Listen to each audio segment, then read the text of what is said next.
Okay, we're broadcasting. And the channel is live. Hello, everyone, and welcome to Adventure on So Many Levels. We're playing Root, the role-playing game.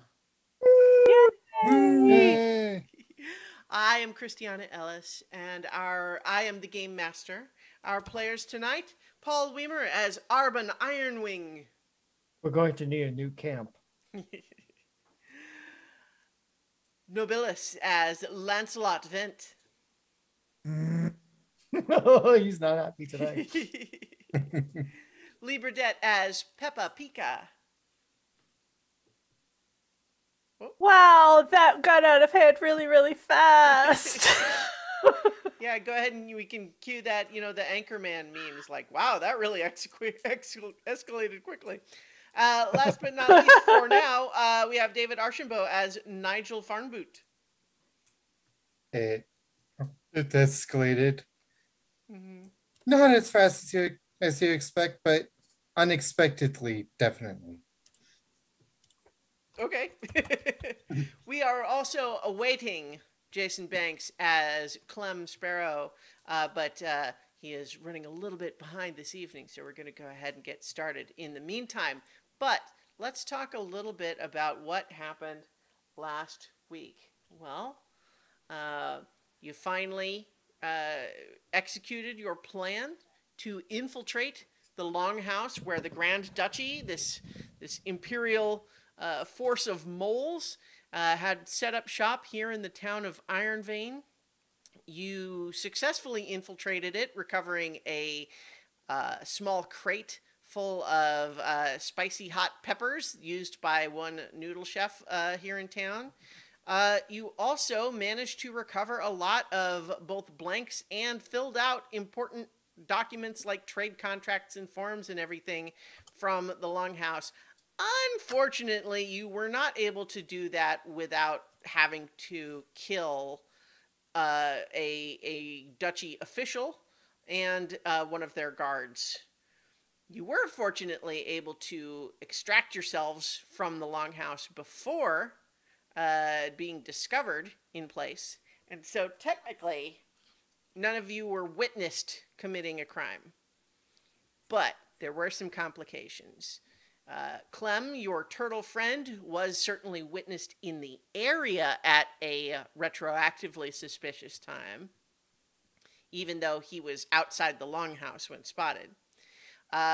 Also, there appeared to be a team of bounty hunters from the Riverfolk Company who were in town looking for Clem and willing to use violence in their attempts to locate him.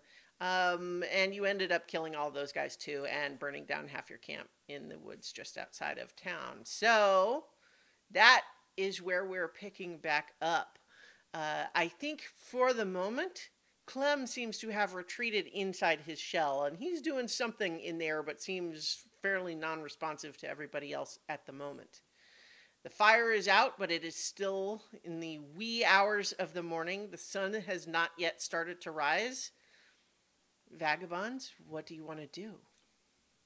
Lancelot Vent stomps over to Nigel. You haven't seen him stomp before. He doesn't stomp. He saunters. He saunters everywhere. He saunters while you're hiking. He stomps over to Nigel and gets right up in his face. What were you thinking? Leading them back here, leading them to Clem. Whose side are you on?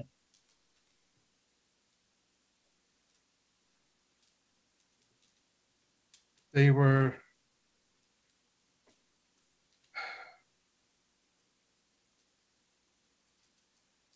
They knew who we were. They knew Clem was with us. Right. And you led them to the secret camp that we've kept secret. And if one of them had gotten away,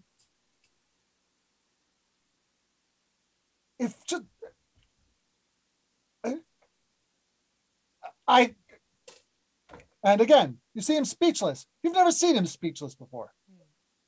He turns around and walks over to his part of the camp and starts packing up his stuff.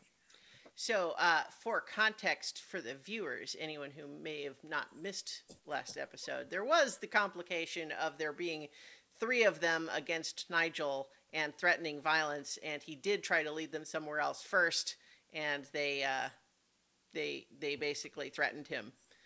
So there's context there, but certainly it's a question.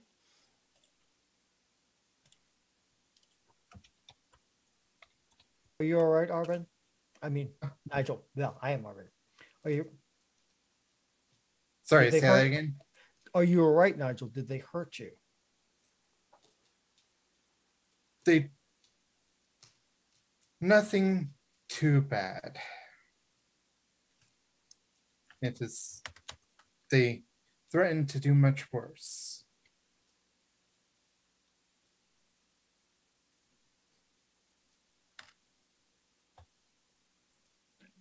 Lead us to Clem, or we'll do horrible things to you. Was that the gist of their threat? He is injured and bleeding and relatively beat up. Okay. Otherwise, Yeah. Okay. So yes. It was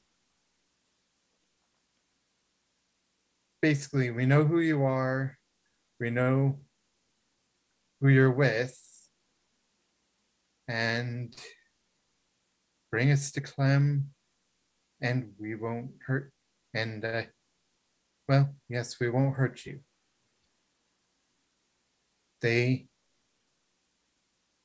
only way I could have fully satisfied them is if I led them to Clem right away. And well, I don't know what they would have done after that. I think we all both know what they would have done if they'd gotten to Clem. They would have either killed him or taken him off someplace to be killed. I'm not entirely sure if they would have killed him. The fact that he did not want to go, he's terrified of them. Take a look. Is evidence enough for me that he didn't,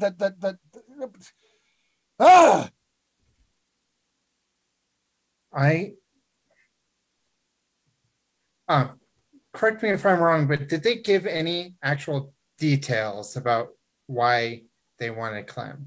the best you got was at the very end of the encounter when the Clem tried to threaten the last one into, we'll let you get away if you tell everybody it was moles that fought you, and don't tell us anyone you saw us.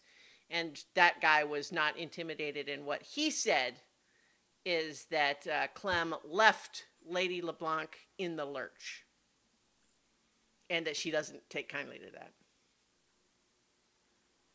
Yes, and that does not sound to me like saying.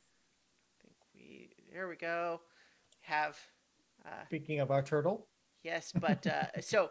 To the usual. David, can you briefly just yep, let's see, try turning that back on, and then hopefully that'll pop everyone into their normal spots. No, it didn't, but that's okay. I can fix that. So, welcome, Jason. We had just gotten started. We had you, Clem's, temporarily retreated into his shell. And while everyone else was arguing, Lancelot just read Nigel the Riot Act for leading them back to the camp, and there was some discussion about that. So, yeah, now you're caught up. I just have the feeling that they would have brought Clem to this LeBlanc person. And he's just, this whole time he's just kind of glancing between whoever's talking and Clem inside of his shell. And Clem, hearing his name comes out, and he's like, "You're not wrong. They definitely would have, although I will be honest, I didn't think she would go this far. Threaten of murder, torture. Now you see why I'm running.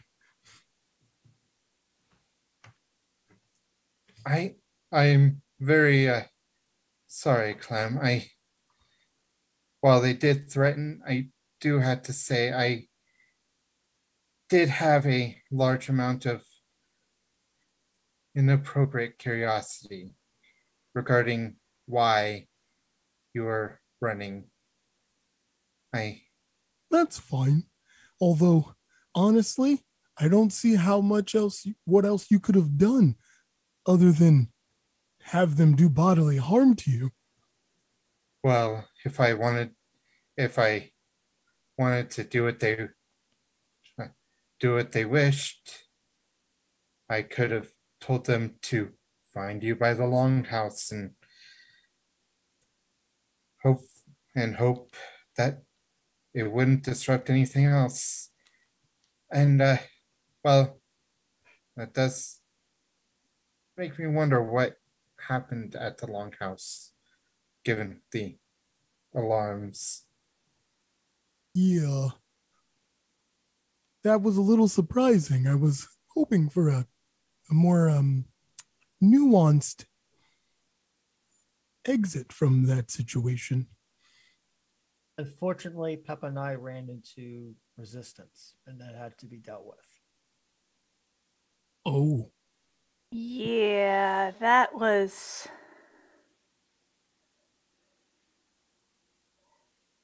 That was not that turned into a great big mess. How much resistance was it? A guard and an official. Both dead.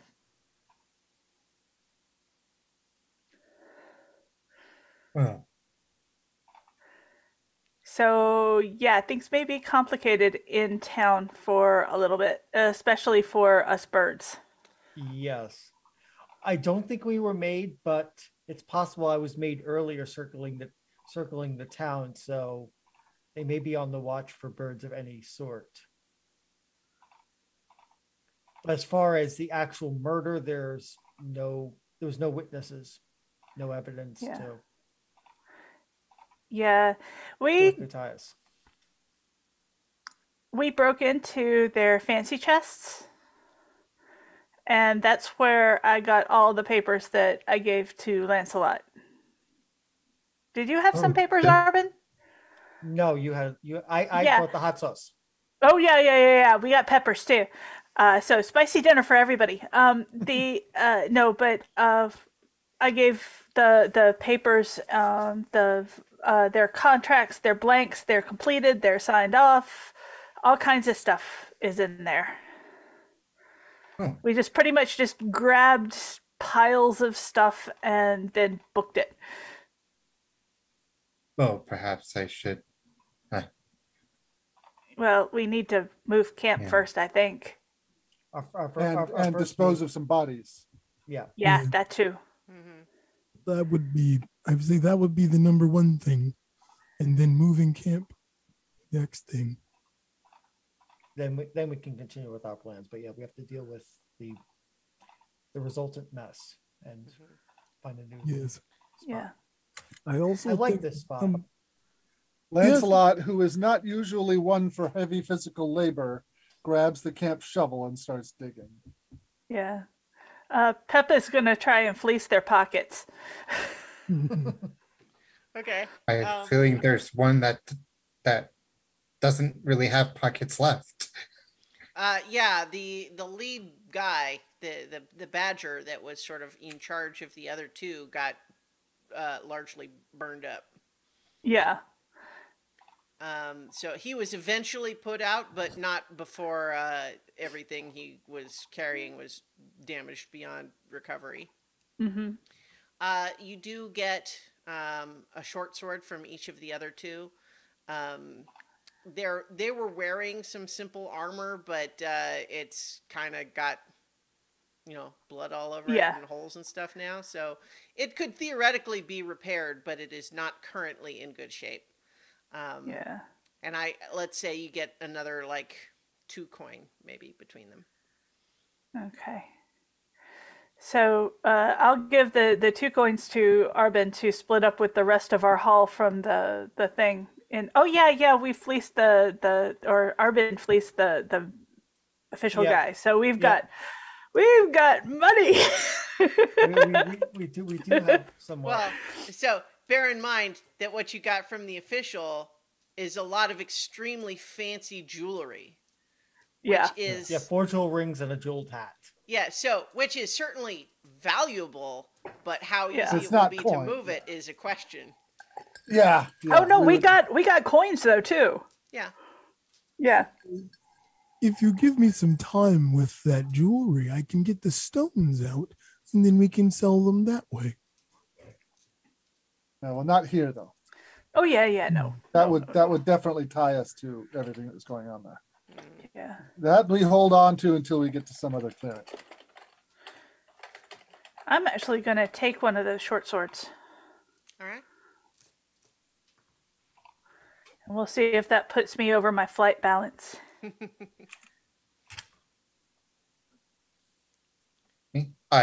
If there's another shovel, Nigel will take in, start helping dig. Yeah. I'm deconstructing the camp. Yeah. Gathering trash. Trying to make it as if we weren't here. Mm-hmm. Yeah, so That's going to be hard. with all well, the yeah, it is and, gonna be well, hard, and but the I'll do other my best. piece of that, of course, is that right now it's like 4 a.m. Yeah, it's So gonna you be have a long night. limited amount of time before the sun's going to come up. What I'll say is the fire is out, but you suspect that there might still be smoke visible when the sun comes up. Right. Like you could potentially, like some of the trees that smoldered a little bit. You don't know that for sure, but certainly anyone who gets anywhere near there is probably going to smell the smell of like burnt Yeah. stuff. You've got the 3 bodies, and then you have the makings of your camp, but it's just a question of, how much time do you want to spend covering your tracks versus not being there when people might show up. I think the more important thing is to not be here and worry about covering tracks later.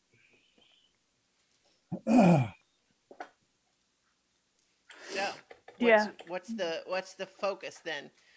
What's I the would- goal? I would say bodies, camp, and then move.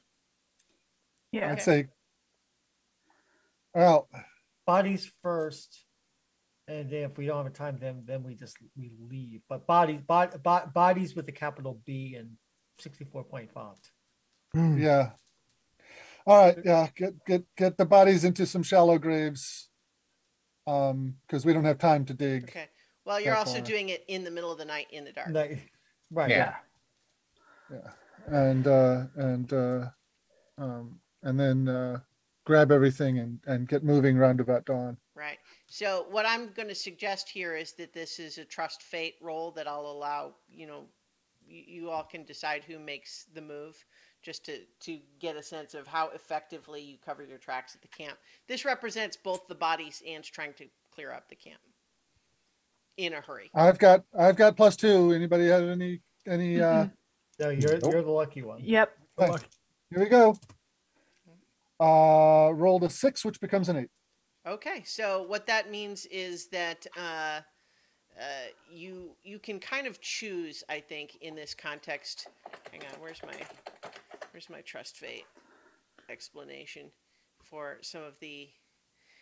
So, if you you scrape by or barrel through, what it costs you. I think what it costs you is. Between the 5 of you, I want 2 boxes of depletion marked to represent supplies that have to be left behind in the scramble. I'll take one. I'll take the other. Okay. I'm glad it wasn't exhaustion.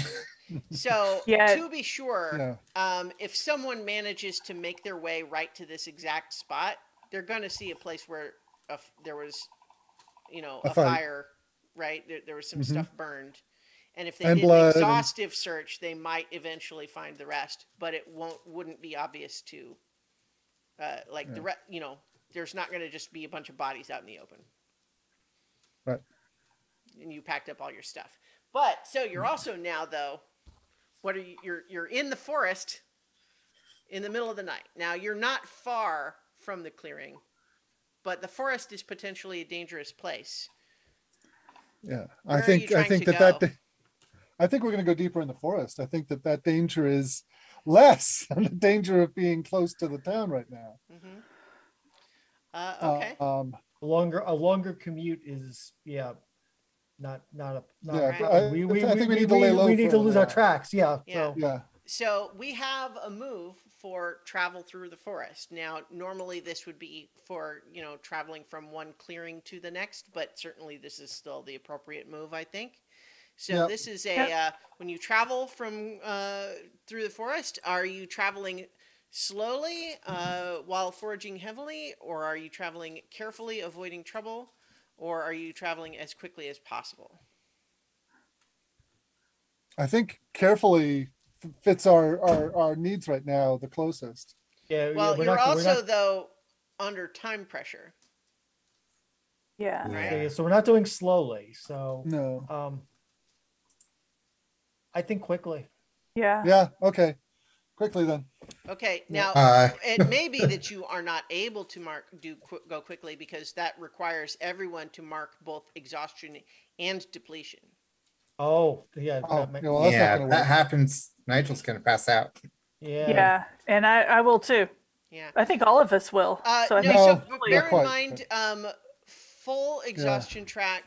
You know what? Let me double check this because what I keep forgetting is whether, like, if you have 4 boxes of exhaustion and you mark the 4th one, is that what takes you out, or is it only if you can't mark another box? I believe it's the latter, but let's see. Harm past the end of the track. Okay, so if all your exhaustion is marked, you're wiped out on the door of collapsing, but you would not, you wouldn't collapse unless Actually you collapse. took another. Right. Ah. So if Yeah. you have 3 of 4 marked, you can mark 4, and then you'll just be basically dragging on your feet, but not out. Okay. So let's do Would- that and then see if we can find a relatively safe place to hole up and perhaps lick our wounds. lick our wounds. Would my traveler extraordinaire move help? I believe so. Can you read the text of it for me again? All right. So as applies to this one is when you travel through the forest to another clearing, you can give +1 to the roll or clear to depletion, your choice. Yeah, I mean, I think that's allowed. It reflects your experience traveling through the forest. Now, Okay. this is kind of an abbreviated version of what the move would normally represent, but I think that can still apply, especially if you're giving +1 to the roll. Yeah, I am. Okay, so in that case, then, so are you traveling quickly then, even though you have to mark the stuff? Yeah. I think so. I think if we've got the resources to do it, we should. Okay, so then that would give you +2 to the roll to make your move, and then Peppa can add an additional +1, so someone can roll +2d6 +3. Okay. So everybody has to have 4 depletion, or I have to have 4 depletion. Do you guys want me to roll it, or Yeah, you can roll it. okay? So +3. Well, Yeah, yes, roll and +3. one note is that some of the other modes of travel, you can choose to have like one person carry more of the burden in terms of who marks depletion and everything, like 1 depletion or exhaustion for each member. But for quickly, everyone needs to mark their own. Mm-hmm. Yeah. Okay. So, but yes, 2d6 +3. Oh, that was not a good roll. That's a 6. Oh no. Okay. So, yeah, on a miss, you run afoul of one of the forest's dangers during the trip, and you can't escape it easily. Okay. Yeah. Okay.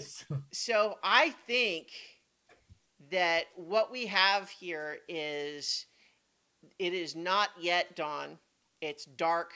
You're all a little bit exhausted and panicked. And so tell me a little bit about like having hurriedly wrapped up your camp and then kind of charging through the forest. Like, what are you trying to do? Where can just paint the picture for me as you're traveling through the woods? Where I think we're just trying to make distance before dawn. That's our primary goal. We'll figure out what we're going to do about making a camp once it's light and we can find a good spot. But right now we're just trying to get as far away from that spot as we can. And then we'll figure out more in the morning. Okay. Like, are you using torches or are you just trying to make your way in the dark as best as you can? Because it's one thing to say that there's moonlight out in the open, but you're in the forest where the trees are covered. I think we're using torches. Yeah. Mm-hmm. All right. So I think no dark vision in this game. Yeah. Yep. You are pressing through. You're trying to move quickly. You're going deeper into the forest from where you started, right? So you're moving further away from the clearing, but not towards any other specific clearing right now. Just Yeah. So I think that as you are hurrying through, is Peppa leading the way probably? Because probably she's like, hey, follow me, that sort of thing. I think Peppa, as you are hurrying through, there is a particularly big tree that you see ahead, and you're sort of charging forward, and you're planning to. You see, there's sort of a little bit of a natural ridge and hillside in the forest at this point, because you're in a hilly area generally. And as you come around this tree, planning to come up that easier part of the hill, you can see what's on the other side of the tree. And then you come around with the tree passing in between that space. And when you come around again, towering in front of you is a stag. Now, let me just briefly remind everybody the world building here. There's a reason that everyone picks an animal that is like a wolf or smaller. That doesn't mean that the bigger animals don't exist. It means that they are other. They are big. Something else. Yeah. So this stag towers over you, wearing some kind of strange, mysterious robes, their antlers seeming to almost blend with the branches of the trees above. They loom over you, and they came out of nowhere. Like I said, you saw this patch of ground, and then as the tree passed between you, there it was, and it's directly in your path, and it is staring down at all of you, and just sort of looming with a sort of stern expression on its face. And I think you all hear the voice, but there's weird undertones to it that are spooky. And it says, "This land is sacred and may not be trod without cost."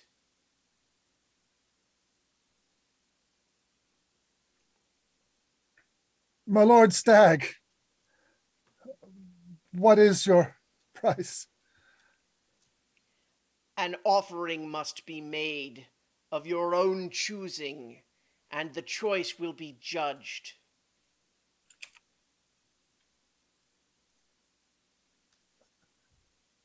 What do we have? I have a feeling he's not going to be happy with Jules. No.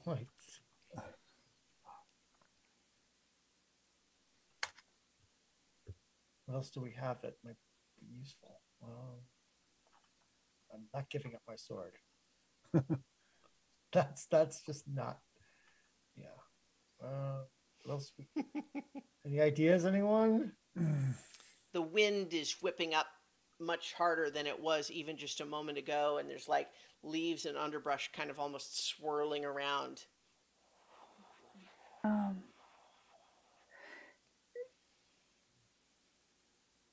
Maybe this is a give what's important to you, give something that's important to you. Uh, I'm going to take off pull my cloak out of my pack where I've kept it because I haven't been wearing it because I didn't want to be recognized. Say this cloak is a symbol of the person I've been since I became a vagabond. It's a symbol for me, and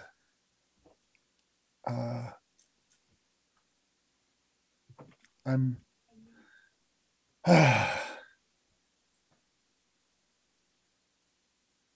loath to give it up, but I have to feel like meeting you has been something fated, that it was time to give it up. So I pull out the cloak with its fancy embroidery and kind of inch forward, bowed low, and lay it at his feet. Mm-hmm.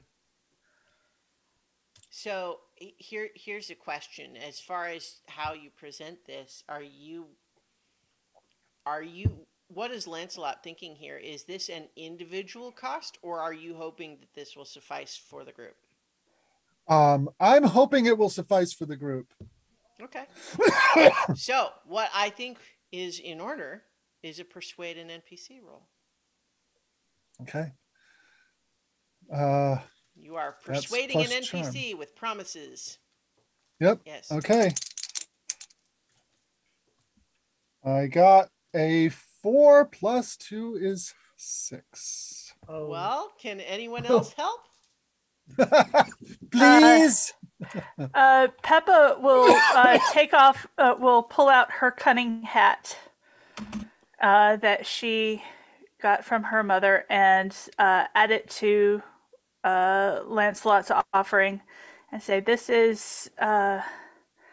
was made by my mother when I left home to wish me luck and safety and to always remember them. It is one of my most prized possessions. If you will accept it, I would be honored.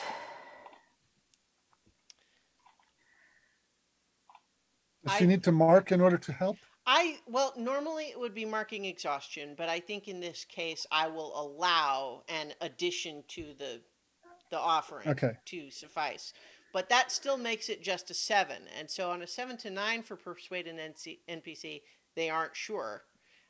So I think what will be needed to sway them is the stag looks at the cloak and the hat, and then turns to look at Arbon, Nigel, and Clem. Oh, crap. Arbon, Nigel will.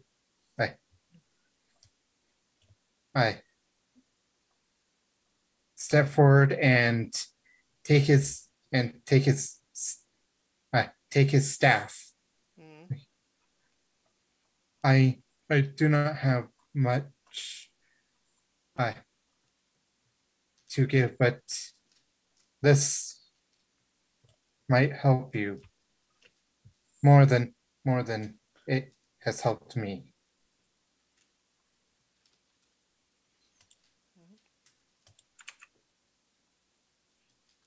Arbon, Clem? Yeah, I know. I really don't want to give up the sword for this. Now, bear in but- mind what I'll say just briefly as a game master is that this is a mystical creature. It doesn't necessarily want stuff, right? So I'm just saying, you know, I am giving you permission Actually, to think outside the box a little bit. In that case, can I undo what I did? Well, yeah. What are you thinking? Because well, let's say I don't have much to give, but possessions, but I may have a secret that I can share with you.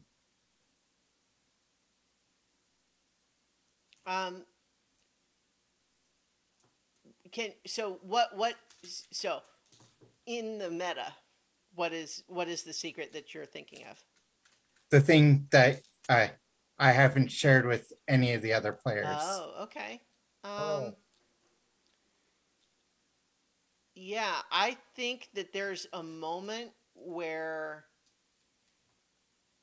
I think when you say that, you're looking up at the stag and then suddenly it's making eye contact with you in a very intense way, and there's just a moment of almost like an electric feeling where you feel as though something has just happened, but then its gaze moves on.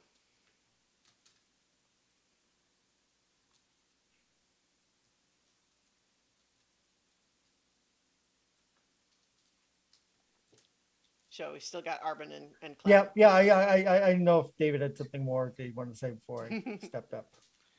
So what I'm trying to convey here is that it apparently was able to receive your secret without you having to say it. Okay. Yeah, I stunned silence. Yeah, it's a weird thing. Okay, so after Nigel does that, Arbin pulls out his sword, holding a blade in one hand, goes forward to the stag, kneels and saying,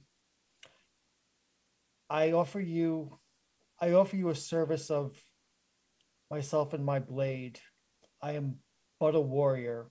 I do not know if you have enemies or threat that would require the use of my blade, but if any there are such, I will use them against them. So I swear.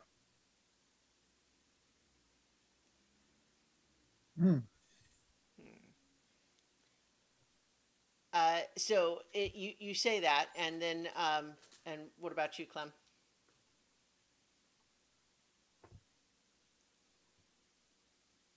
Clem unhooks his smithing hammer and steps forward, and he's like, "Great stag, I am a mere tinker. I don't own any things, and I don't have many secrets either. Well, to be honest, I don't have any at all. I was sheltered. The only thing I have is my knowledge in my hands to build and learn. If there's something you wish me to learn for you, build for you, or if there's a favor you must ask later, then I would gladly give it to you. Or honestly, I am poor." And I can't really kneel because I'm a turtle, but I do hold up there. So the stag looks, among all of you, and it says, "These are worthy offerings. You may be permitted to pass. However, an offer of service is something not to be ignored.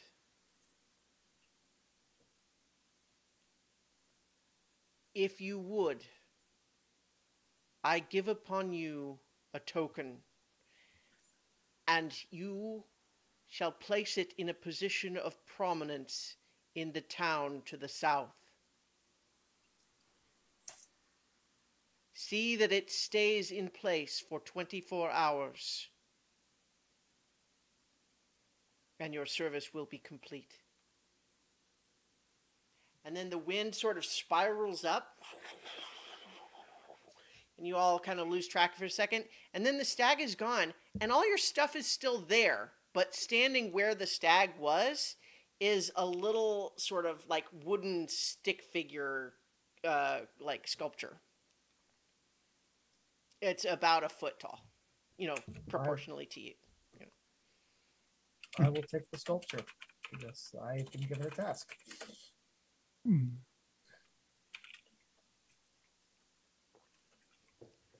And when I say it to the south, I should be clear. That would be Ironvein from where you are.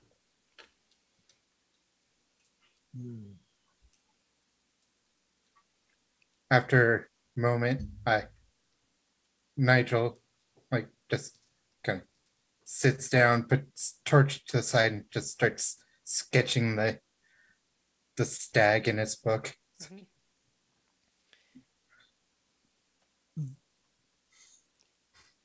Yeah. So, I think all of you can make of that request what you will, but at the same time, you seem to be alone once again in the woods, and the wind that had blown up for a while is gone. Things seem to be a little bit calmer, and then you notice that there's just the tiniest hint of the sun starting to rise towards the east, that you can just kind of barely see the sky starting to get a little bit lighter. Oh, Well, do you think we should make camp here? not here. Well, That's not best spot. That would be No, but I mean in his domain, whatever that is. I mean, honestly, if he gave us permission to pass, that doesn't mean he's giving it to anyone else. So if someone pursues us, I think this might be the safest spot. No, let's get a little further from this particular spot. Should we pick up our stuff? Or leave it here? I'm going to take my hat. I'm gonna watch. I'm going Yeah. I'm going to take my hat, and I'm going to look in the tree and see if there's like a bowl in the tree, or like a little hollow or something. Okay. I think you can find one. There doesn't seem to be one that is just like especially prominent or anything. Right. But that's where I'm going to leave my hat. Okay. So You're that taking it from where you put it, but leaving it by the tree. Yeah. I'm specifically leaving it in the tree, just so I don't want it to be spoiled. But I did give it away. Mm-hmm. Mom's gonna be pissed. Okay. Yeah, she does not explode into a poof of feathers or anything. Yeah. I'll add my cloak to that, and it was just causing me trouble anyways. And Okay. all right. I'll fly it up. I'll fly it up there and fold it neatly and place it with my hat. All right. So let's be on our way. Yeah. I So get my mechanically, sketch. you having dealt with that, or at least for the moment, you do not have any other trouble getting to where you're trying to go, which is Okay. another place that seems like reasonable Good. campsite. Yeah. A good campsite. We're looking for a good campsite, and Yeah. most especially not necessarily comfort, but observability and defensibility more than Yeah. comfort. Yeah, you're able to find are you thinking not too far away, but just looking for a good spot? Yeah. Okay. Yeah. So you find a pretty good place, and it's actually, now that the light is starting to come up a little bit, you have a bit easier time. Okay. So let's make camp here. I think there's a move for making camp. Is there? I don't think there's a specific camp making move. Oh, okay. I thought there was last time. Okay. I think I have in the past had you do that when it was a time pressure thing. Oh, okay. All right. but like there's I think in under the circumstances that I'm not going to have you do anything else at this time. You can just go ahead and set Alright. up your camp. Takes a little while. Yeah. Yeah. Yeah. And, So it's and yeah, we could say, you know, it's starting to be like, you know, it's light such as it is in the deep forest. But it's, you know, still going to be like 6 a.m. in the morning, but you know, well, you've been up most of the I think night. we want to make camp, perhaps forage a bit, and rest. Yeah. And I'm going to give Nigel the second sword that we took off of those men, and say you can't just not have something to defend yourself with. Oh, So it's better than nothing. well, I actually still have my staff, right? Because I gave Yeah. secret instead of it. Mm-hmm. Oh, okay. Yeah. So I think you know, you can set up camp. I think the foraging for a little bit. It's, you know what? I guess because you're not doing the travel through the forest move anymore. Like in a way, it's almost like retroactively changing your travel through the forest to the slowly foraging heavily, right? Well, or it's another move in that regard. I It's mean, a second move. yeah. So here's the thing: how long are you talking about doing this for? Like when you say At you're going least- to forage for a little bit, like what are you talking about? At least through the day, right? You tell me. Guys. Yeah. We You want mean to, Lilo for the Lilo for the day, and then maybe go back tomorrow, or yeah. That's what I'm thinking. yeah. Yeah, I mean, can't- it's not- I can't, yeah, I have to go back to the town soon. And Right, start. right. But all of us are pretty beat up. Yeah, I And, know. It's just like it doesn't help. OGM, is the Longhouse the tallest building in town? I think it's probably not the very tallest, but it's certainly the biggest by volume. What is the tallest building in town? Oh, I don't know. Can you tell me why you're asking? Because I'm thinking of placing the sculpture at the top of said building. It's like that's nice and prominent, also difficult for moles to get up to and remove. I'm thinking tactically here. It's like I don't have to defend this thing against all comers, but you know, I mean, they'll see it. That's I think, obvious, but make make it difficult for them to remove it. Yeah, but they'll I mean, the moles They- aren't the only people in town, and True, but I'm trying to limit their tactical options in removing it and trying to make it easier to defend. Because I get almost sense, I don't know if the GM is doing this. I almost get it like a nightly sort of defend the spot sort of vibe out of this. Well, That might be just me reading it. I mean, it is potentially that sort of a situation where if wherever you put it doesn't stay in place, you have not completed the task. But you Correct. also don't know actually what's supposed to happen. Like, what is this supposed to do? You don't know. Anyway, but I think that there's probably like a watchtower that's taller because it's literally designed to just, you know, someone climbs up a big long ladder and you know, they can see at a distance and everything, and it would be for like watching for fires or theoretically, you know, people coming from further away. But I think you know, I kind of arbitrarily was saying maybe the Longhouse isn't the tallest, but I think it's the biggest in town. There's not it's the another most prominent. option. Okay, so roof of the Longhouse it is. All right. Okay. Well, that's sorted.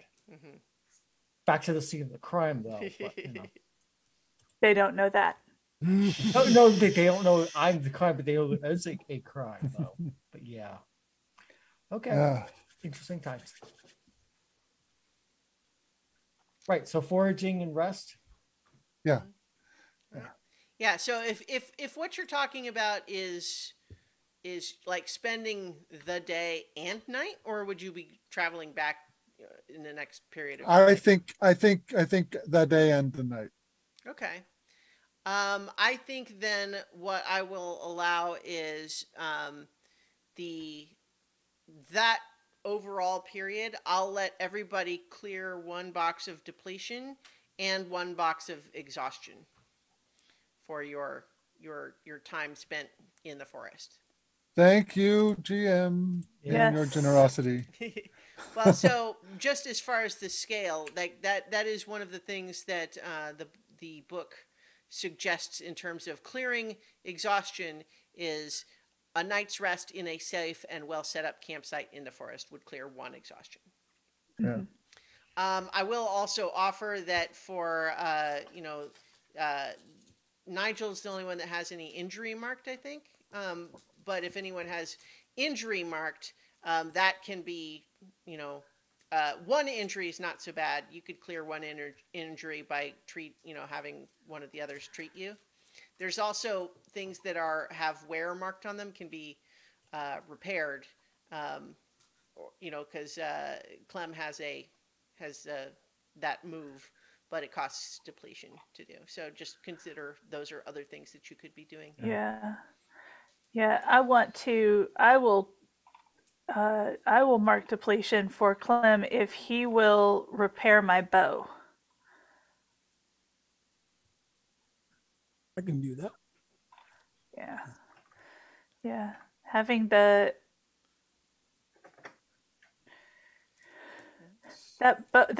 bow is very useful. So yeah, I think that I think in this context, your repair move, usually what it is you would have to fulfill 1 condition that I was set. I think in this context, the foraging that you're doing will count for that, and so you're essentially paying 1 depletion. That is the one that you would have recovered from foraging. We'll just make it 0 out that way. But so I think that could probably do for the rest of the stuff. Anything else like that too? I also have esoteric medicines in my toolbox, so I can patch anybody up who's hurt. No. I I think Nigel's the only one who's injured. Yeah. I have wear in my armor, but it's 1, so I don't think. I think I can hold for a moment on that. I think what Nigel would spend most of the day doing is studying the papers given. Sorry. Yeah. Don't mind that. And I should point out that that Clem has counterfeit, and so does Peppa, and so does and Nigel does too. Okay, so we got a bunch of counterfeit. Now We're good. That said, in the middle of the campsite in the woods is not really the optimal place for forging a bunch of complicated documents. And I figure, at least seeing if can get a picture of what's going on. What I would like to do is use these to gum up the works and somehow get them into their system. I had a couple of ideas for this. I think the first idea, which was to create forgeries to confuse things and sneak in and place them there, is probably not a good idea at this point. Right. There'll be a lot more guards now. But another thing would be to make them available to townsfolk to be able to claim, like they've got copies of their records, to be able to claim that there were agreements in place, that the destruction of the documents that the moles will not be able to gainsay. Oh, and hey. Could we make it so that we have an agreement between the Grand Duchy and the Riverfolk Company that they can build their thing instead of the marketplace? Ooh, that would be audacious. And if we can like create that contract, that would be pretty strong. But here's the thing. That's a big enough deal Mm-hmm. that pretty much all the moles are going to know that never happened. Right, that's true. Yeah, we have to have plausible lies. Yeah, they have to be something, and or so many little ones So that the one wrinkle that I'll add there that is just based on what you all would know about how the Grand Duchy kind of operates in general is because of the noodle affair. well, because of just also just living in the world and kind of having some, historical knowledge of Grand Duchy, Yeah. right? Is that it's certainly true that the people who are in charge of the town right now, they're the ones that made the decision about the trading post versus the marketplace, right? So they know they're not going to be fooled by a contract that says otherwise because they're the ones that get to make that decision. But they are also just cogs in the big machine that is the Grand Duchy in general. Oh, right. So if the Riverfolk Company could like go over their heads Yeah, and say, we've got this contract and they're not honoring it. right. That's the Yeah. sort of That- thing that could potentially be used for. Certainly, That's yeah. presenting it to the person who is going to know it's fake because they're the one that was responsible for the original. Maybe Didn't not. we kill the person that was responsible for Well, the original? So that's a question. Maybe, Did maybe any of not. you take notes about who that person actually was? Yeah, that That What- was the that wasn't the guy responsible for the Blanc. That was Well, where you killed That one was- of the, they killed Arban and Yeah, Papa killed Connor. one of Yeah, the moles in the yeah, longhouse. Alonia Connor Rappington the third. Yep. Connor Kester he- was the the leader of the Riverfolk Company. Yeah.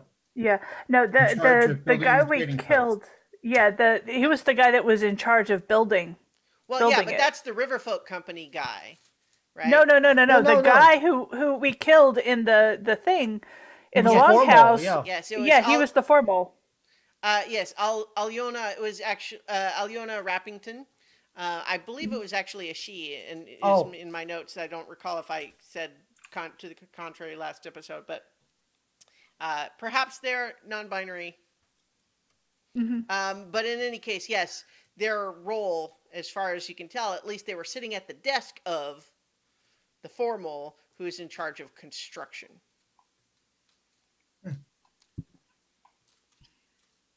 well, Yeah. Okay then. Well, I think that An additional piece of that too that might occur to you is that part of your original concern coming in was this question of like, would the duchy try to dig a tunnel under the river? Right. Well, the formal would be the person who would be in charge of that if that's what was going to happen. right, and I was going to point out when that whole question came up, they dug a tunnel under a river to get here in the first place.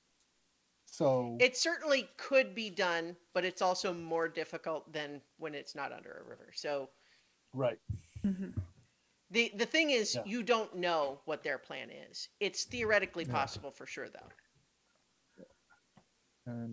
and we don't see anything in the records that we stole that says that they are or aren't. Well, Okay. we still need to have Nigel do the move to search them. Oh, okay, yeah, yeah, that's Mhm. that's what I Good was move. hoping to do. Yeah. Yep. Also, though, for that matter, though, the things you stole aren't necessarily the things that would be about that, but we could But- still have you look at what might you be some have. evidence there. Yeah.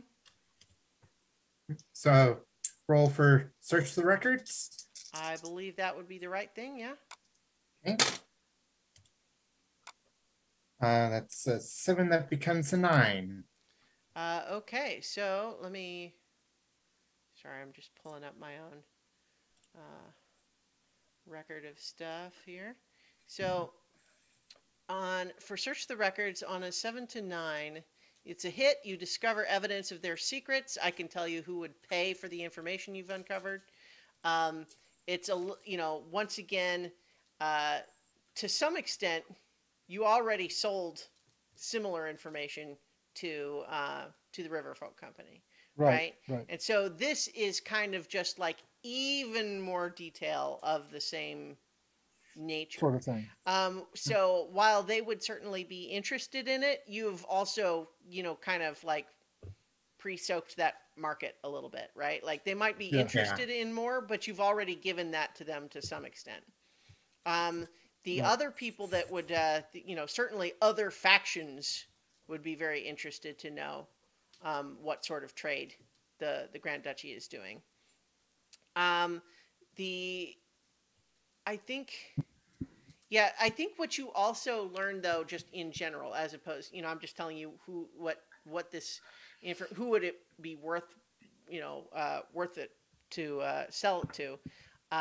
You think that certainly, you've heard rumors that there's the Corvid conspiracy, who's kind of a, largely a criminal enterprise, but also kind of resists a lot of the authoritarian control in various places.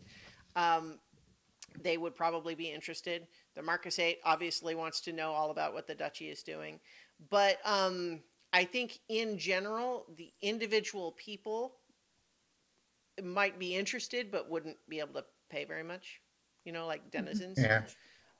So I think what you learn mostly, though, is that they have a lot of interest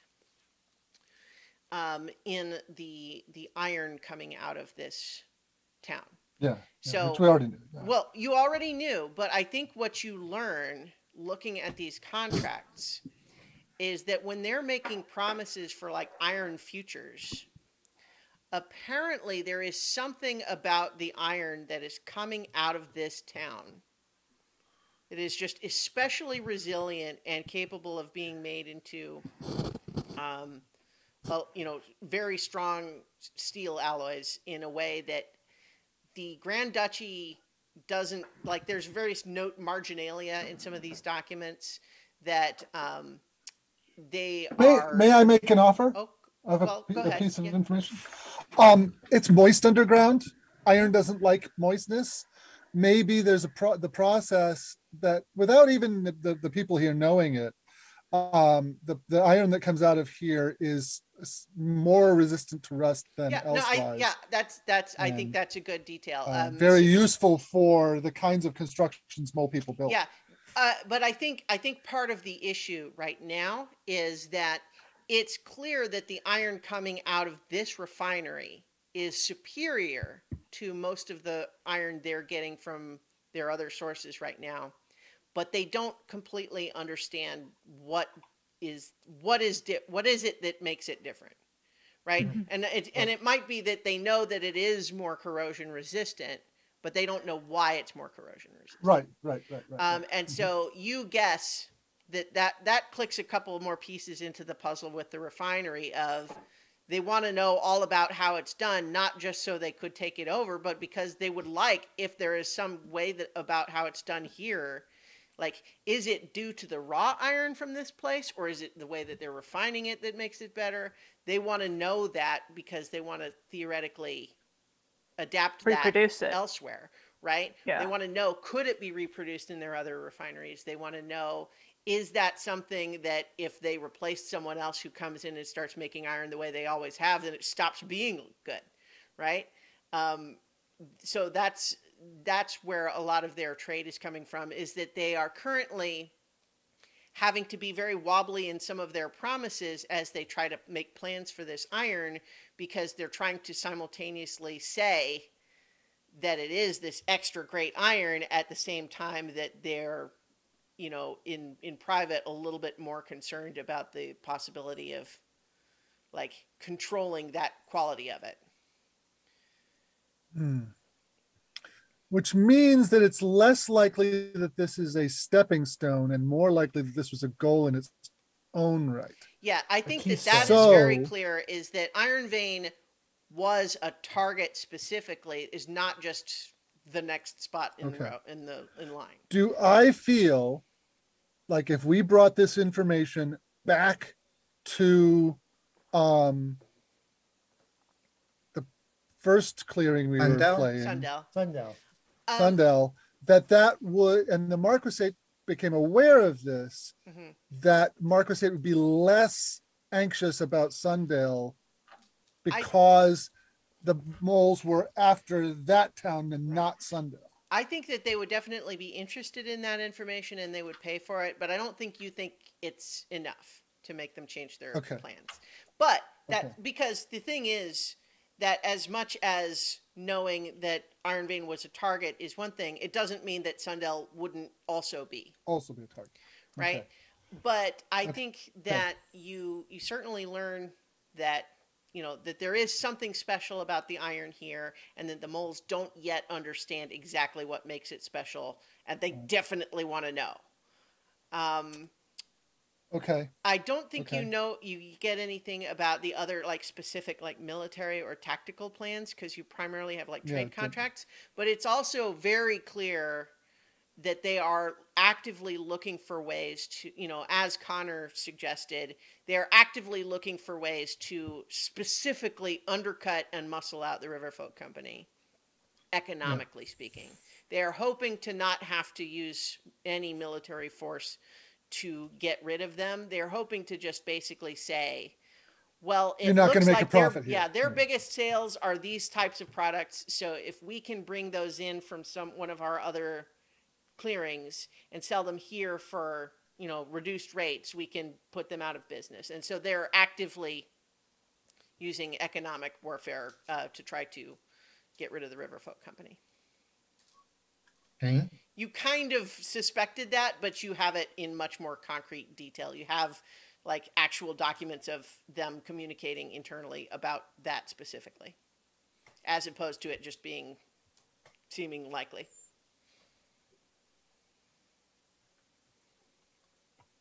And of course, as previously mentioned, you have a bunch of blank versions of these various documents and Yeah. examples of what they look like when they're filled out. Okay. Okay. So I still think the plan of seeding the town with a bunch of minor contracts that are to the advantage of the denizens that they can claim had been in place, even if most of them get denied, it'll still gum up their works. And it will, and the best part of that plan is that we don't have to talk to the mole people or interact with them much. We just need to sneak around to some various important denizens and help them forge some contracts that they can go back and say, oh, we had an agreement for this. And maybe some of them will work, maybe some won't, but it'll be the kind of thing that happens whenever records are destroyed. Right? Right. I mean, in the real world, when a county seat burns down and there's a bunch of birth certificates destroyed, all of a sudden there's people born in that town all over the place. Now that it's electronic, that doesn't happen so much, but it used to be. And that's the kind of con I'm thinking of running. And since we have 3 forgers in the party, Well, definitely can- one of the, we can spread out and Right. do that. yeah, one of the things there's two denizens I want to set up contracts with. The Donna, the Sparrow, Mm-hmm. who basically set up a contract for a music school. So Well- one of the Or- things that I don't want to cut you off. I'm sorry, but I just want to briefly mention it, kind of somewhat related to what I was talking about before. I think that one of the hazards of what you're talking about is that theoretically, they know a bunch of documents were lost, right? And so if someone suddenly has a document with unexpected details about it, that's going to potentially say that's suspicious given that we just had a bunch Okay. of documents get stolen.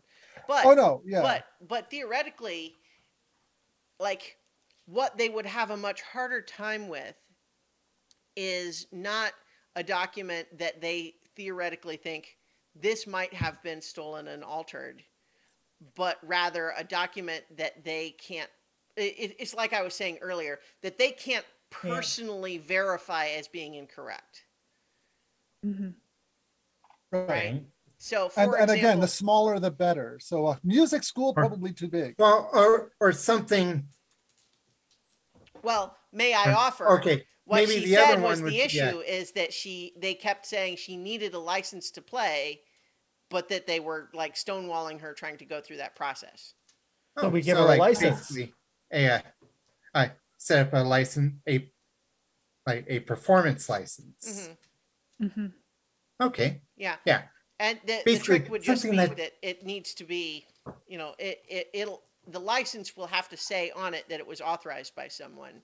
So the trick will just be trying to figure out how to decide what that should be. Like, should it, Yeah. are you going to try to have it forged as being someone that they would know, a completely made up person, like that sort of thing, right? Yeah. But Well- to some extent, like your move will dictate how successful you are, right? Like it doesn't have to be the Yeah. perfect. Okay. Well, the other one I was wondering is like, for, they're planning on doing a marketplace, like one of the maybe set up thing where one of the stalls in the marketplace is a little basically something for Pinton, the noodle chef, Hmm. which that would make sense that there would be something like that there because Bull's got to eat too. and he did the job before and he wants to do the job even more or still wants to do Yeah, the job. and I think your impulse to do good things for the people we've dealt with is admirable, but I think you're missing the point. Well, A lot of these things are going to get denied. A lot of them are going to get bureaucratized. The goal here isn't to suddenly make everybody happy with the duchy because now because we've put in the paperwork to make everything work smoothly. That's the opposite of what we want to happen. well, We want throw some possibilities, hope maybe one will stick. okay, Yeah. sure. But, I think but I the, yeah the important I thing here is that we're actually the goal here is to gum up their works. yeah I think That's you the do goal. potentially have like you could certainly give it a shot, but like there's a potential issue of working at cross purposes with one on one hand trying to cut through red tape and on the other hand throw sand in the gears. Yeah. Okay. Okay. Let's keep in mind that we have No, we have a goal here. We have people we're working for. Yeah. We're people who are going to pay us a bunch of money if we can pull off this. It Caper. also should not be underestimated that the moles are currently looking for someone who murdered one of their important officials and Right. stole a bunch of And documents. so if we can avoid a lot of contact with them, that's going to be better for us. Yeah. also, So, if Go ahead, Nigel. also if we can get some samples of raw ore and I can observe the way they forge it here, I can figure out if it's something in the ore or something in their process that makes it special. And if it's Right. something in their process, then I can tell them not to do that anymore. And that will decrease the duchy's interest in this place. Also, and possibly accelerate their plans of going to Sundell. either that or make them not want to be here at all. If there's nothing special here for them to want to get, then they may Well, they not- already know it's special. They've already Yeah. seen it. But- and they're imperialistic. They're not going to say, "Oh, the heck with this, let's leave." That's not. I mean, how, at the very least, they've got the iron. Even if it's ordinary iron, they still got it. Yeah. The only way they're going to leave is if at it's more least. trouble than it's worth. I mean, reducing their ability to use the good iron is is laudable, but it's not going to get them to pull out of Iron Vein, unfortunately. But if Yeah. the process or whatever, if they get the good iron, it'll expand on how quickly they go elsewhere. If they're Well, only yeah, to some extent. It does reduce their military capacity if they can't have the good iron. That's true. yes, Right, and I think but- that'd be a more efficient way than shotgunning other things. But if you do the two in conjunction, that might be best. Right, but let's focus on our primary goal. I feel like you've got great instincts. You want to do good things for the people here. You want to get the moles out. You want to, help out these businesses that have been decreased. But we have a mission that we accepted to help the people of Sundell by slowing down the moles. And if we've got a chance to do, if we have to choose, we have to choose that. Well, it's also a time question, right? Because like if you take too long to do anything, the Marquesade's just going to go ahead and invade Sundell. Right. So we need to focus on our mission, On what we've been contracted to do. I see. what we've been contracted to do. Hmm. And I don't think that we have the capacity on our own here, especially as beat up as we are, to get the moles out. I think that's too much to ask. And yeah, that'd be a lot of those other things would be nice, but I think we need to focus on gumming up their gears. And here's the thing, right? If the bureaucracy of the moles is even less efficient than it was before, the people here are their patience is going to only last so long. Well, one of the other things that I'll just say as far as a game, game scope question, like one of the things that we talked about in an earlier session is the idea that, you occasionally have to remember that when we talk about the Grand Duchy or the Marquisate, we have to say that that's like a country and you are 5 people. Yeah. So that's not to say you can't accomplish great things. It's just that you have to kind of keep the scope in mind, right? So you could certainly mess with the plans of individual members of the duchy, but the idea of changing their overall things, it's not that you can't do it. It's that you can't do it through direct application. Like you're not going to fight a battle with the duchy. What you could do, though, potentially, is try to manipulate the factions' competition with each other.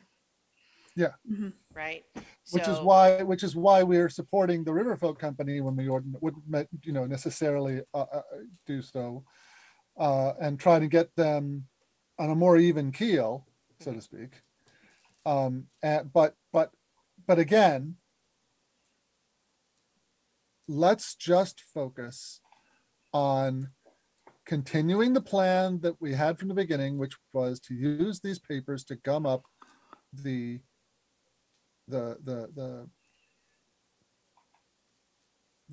duchy's duchy's bureaucracy. Let's just do that and see what happens. What if we duplicate papers and we also make a ton of counterfeits, obvious ones, some not so obvious ones, and literally just give them immense more amounts of paperwork? They're already. Well, I'm a little worried about putting papers into denizens' hands that are going to get them in trouble individually. Oh no! If there's so many of them out there that they can't imprison everybody, then that's going to be kind of something of a defense.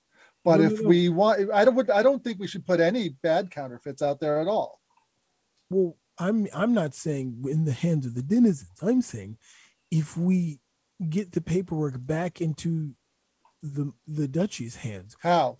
just tons of it. I mean, How? Yes, going into the longhouse would be an issue, but maybe there are other Yeah, it's a big opportunities issue. in other places that we could infiltrate and put that in kind of as red herrings. You know, I you think could those have- any places where the duchy is got a significant presence is going to be under heavy guard.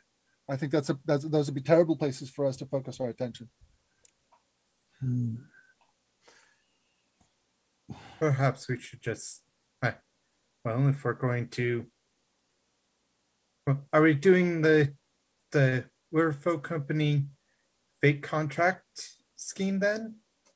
I think that fake contracts are a great idea, and I think there should be what we shouldn't say. Oh, the Riverfolk Company. We should go to denizens who remember us from the noodle incident and say, have secret meetings at their homes. We have 3 of us who can do this, and sit down and say, what do you wish you could have with the duchy as far as a contract is concerned? Let's write that up. They've had a break-in.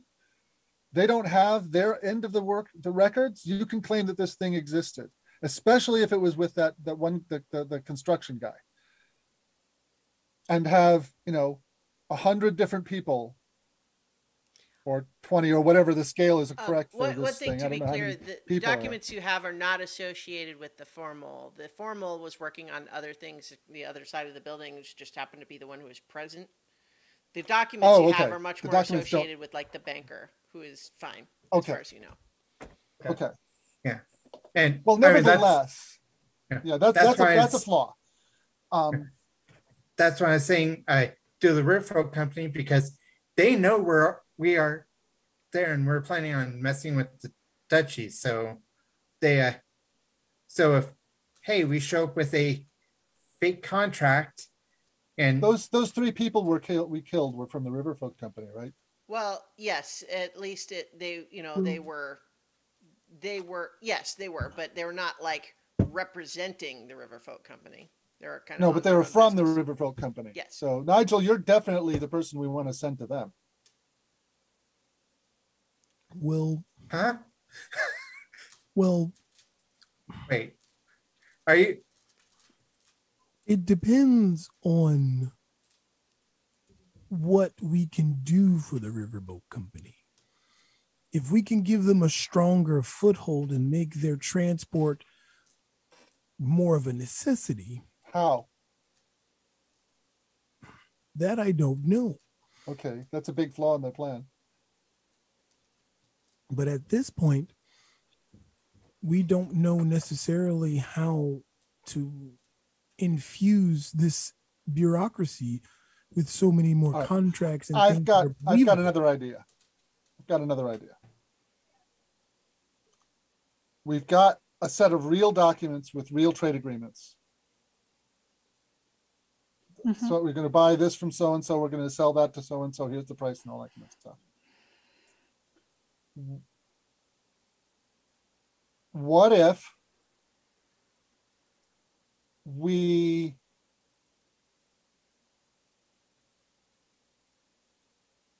create a whole duplicate set, mix them in with them that say different things, just like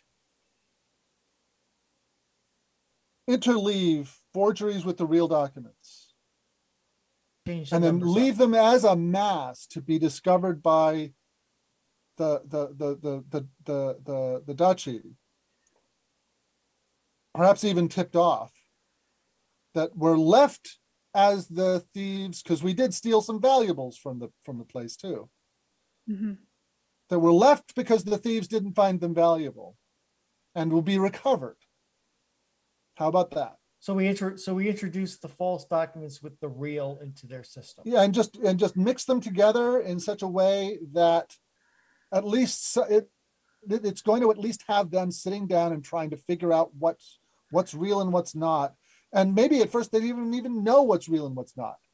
This way, first of all, we don't have to worry about the fact that, the banker isn't going to know every single document in there off his memory.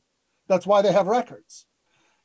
it's going to take them some time to do that. I think it will slow them down, bollocks them up some, and again, doesn't put us at a great deal of risk. I like the idea of tipping off like, look, we found all these records. No matter what we actually write up, I think that's the best delivery device. Is like, hey, we found these documents that the thieves left behind. That gets them. Well, even into the better is if system. we don't actually say that. If we Yeah. plant them somewhere and have somebody else find them and say, "Hey, look." Yeah. We keep our hands off of it. So Yeah.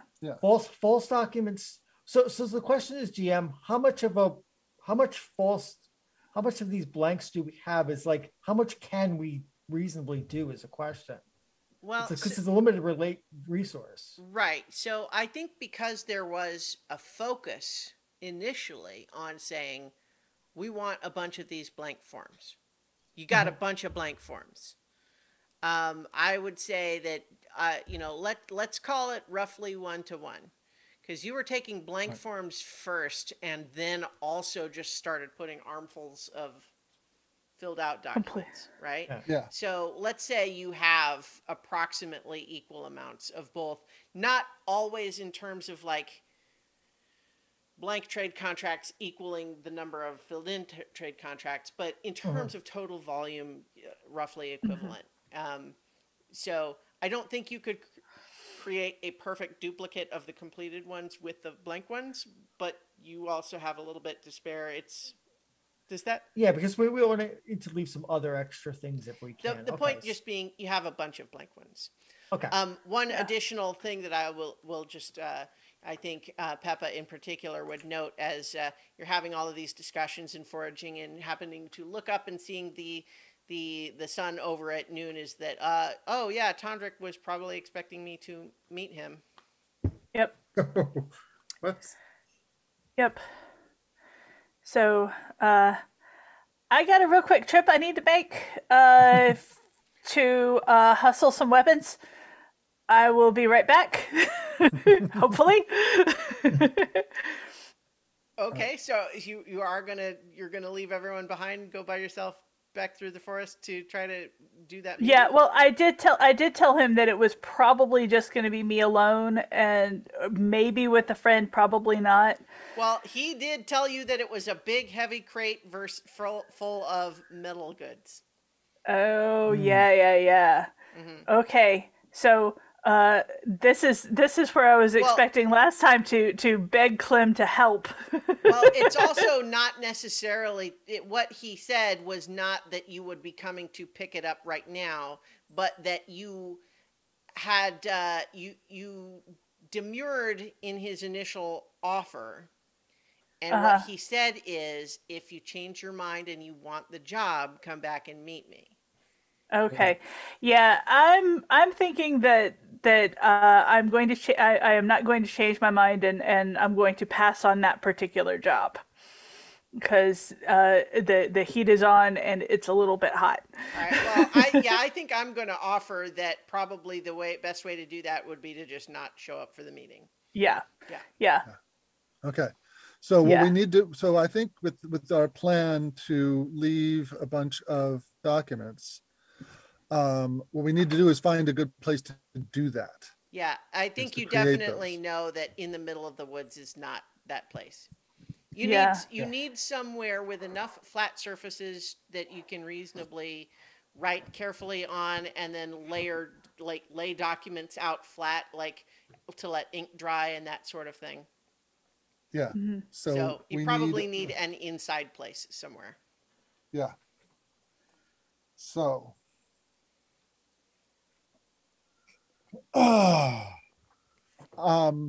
If I think back to my various perambulations around the town and people that I know and contacts that I have, can I think of a good candidate for this? And is there a move that reflects this kind of thing? Well, I think it wouldn't be a move to think of someone, I don't think. Certainly just in terms of economy of NPCs, I think you know that Albert and Mima Bambletove, this raccoon family of your acquaintance, have a, you know, they have a house Mm. that's not quite Mhm. towards the center of town. Mm. They're friendly enough. Yeah. All I right. think the other people that we've established, there's Donna and she has her house. That you also, I think, know the house where supposedly Pinton is currently staying and trying to do what he can to run his noodle shop out of there, but it's not very effective because it's not designed for that. Yeah. Hmm. I think what I will offer is those three things and not let's keep inventing new locations and ignoring existing ones. Okay. So how about we have three counterfeiters. We have three places we can go. How about we split up and do all three? That way we are not monopolizing anyone's time any longer than we have to. And we can perhaps get this done quicker. Okay. That also prevents us from helping each other, though. Yeah. So because counterfeiting is a low roll, and if we have more of us together doing it, then Yeah, you we would have a each be chance making of a roll as opposed to, making a roll that the others can do their help with. Yeah, I think probably that would. I think working together, we can probably. I think for in the fiction of it at least, I think working together, we would be able to make So the signatures and the language match a little better. what I will offer as a balance to help make that decision harder is that certainly by working together and having that help available and everything, you have a higher probability of producing excellent work. But it will take longer than if you have all three of you working on your own. Yeah. Right. Looking at the people that we have, Donna is probably the best choice because she's got the least going on at her place. Pinton is trying to run a business. I think that having some people secretly in his back room counterfeiting Conspicuous. documents might be a security problem. Albert and Mina have kids, and that's just a problem anyway. So I think Donna is actually our best choice, and also probably the most likely to be in need of support. And we can possibly give her some coin to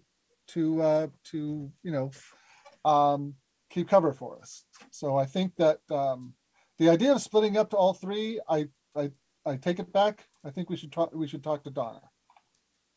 I agree. Yeah. So I think the following day, after we've had our day of rest and discussion and scrounging and thus like, we are going to head back toward town and kind of skirt the edges, try to stay away from the moles, and make it to Donna's house. So, hang on. Let me stop you right there. Okay. The travel back to the edge of the clearing goes fine. I'm not going to make you make another move there, largely because you still have the other shoe waiting to drop from the stag. You've been given a task. Yep. Yeah. I think that's my dealio. Well, so the point just being, the forest is cooperative with you for the time being. Right. But the thing I think that will come into play is that I think as soon as you kind of come back into the clearing and you can see any bit of the town, it is immediately obvious that there is double the number of soldiers walking around. And more to the point, you see no one else on the streets. Oh boy, great. Oh, boy. They've locked things down. Yep. Yeah, the murder will do that. Yep. Well, So I think right now you can't see much detail other than the fact that at a distance, it's like, it seems like there's a lot of guards on the street and I don't see anyone else. There's not much activity happening. All right. So I think we should kind of judiciously pick our routes to spend as little time. No, we want to go from the edge of the clearing to Donna's house by as direct a means as possible, spending as little time in the street as possible. Yeah. So if we need to skirt the clearing a bit to get to that point, we're going to do that. Well, so is the goal to do everybody at once first, or to have maybe send someone in first? Well, I think given how difficult it is to handle a group, I think that our counterfeiters should be the ones who go there.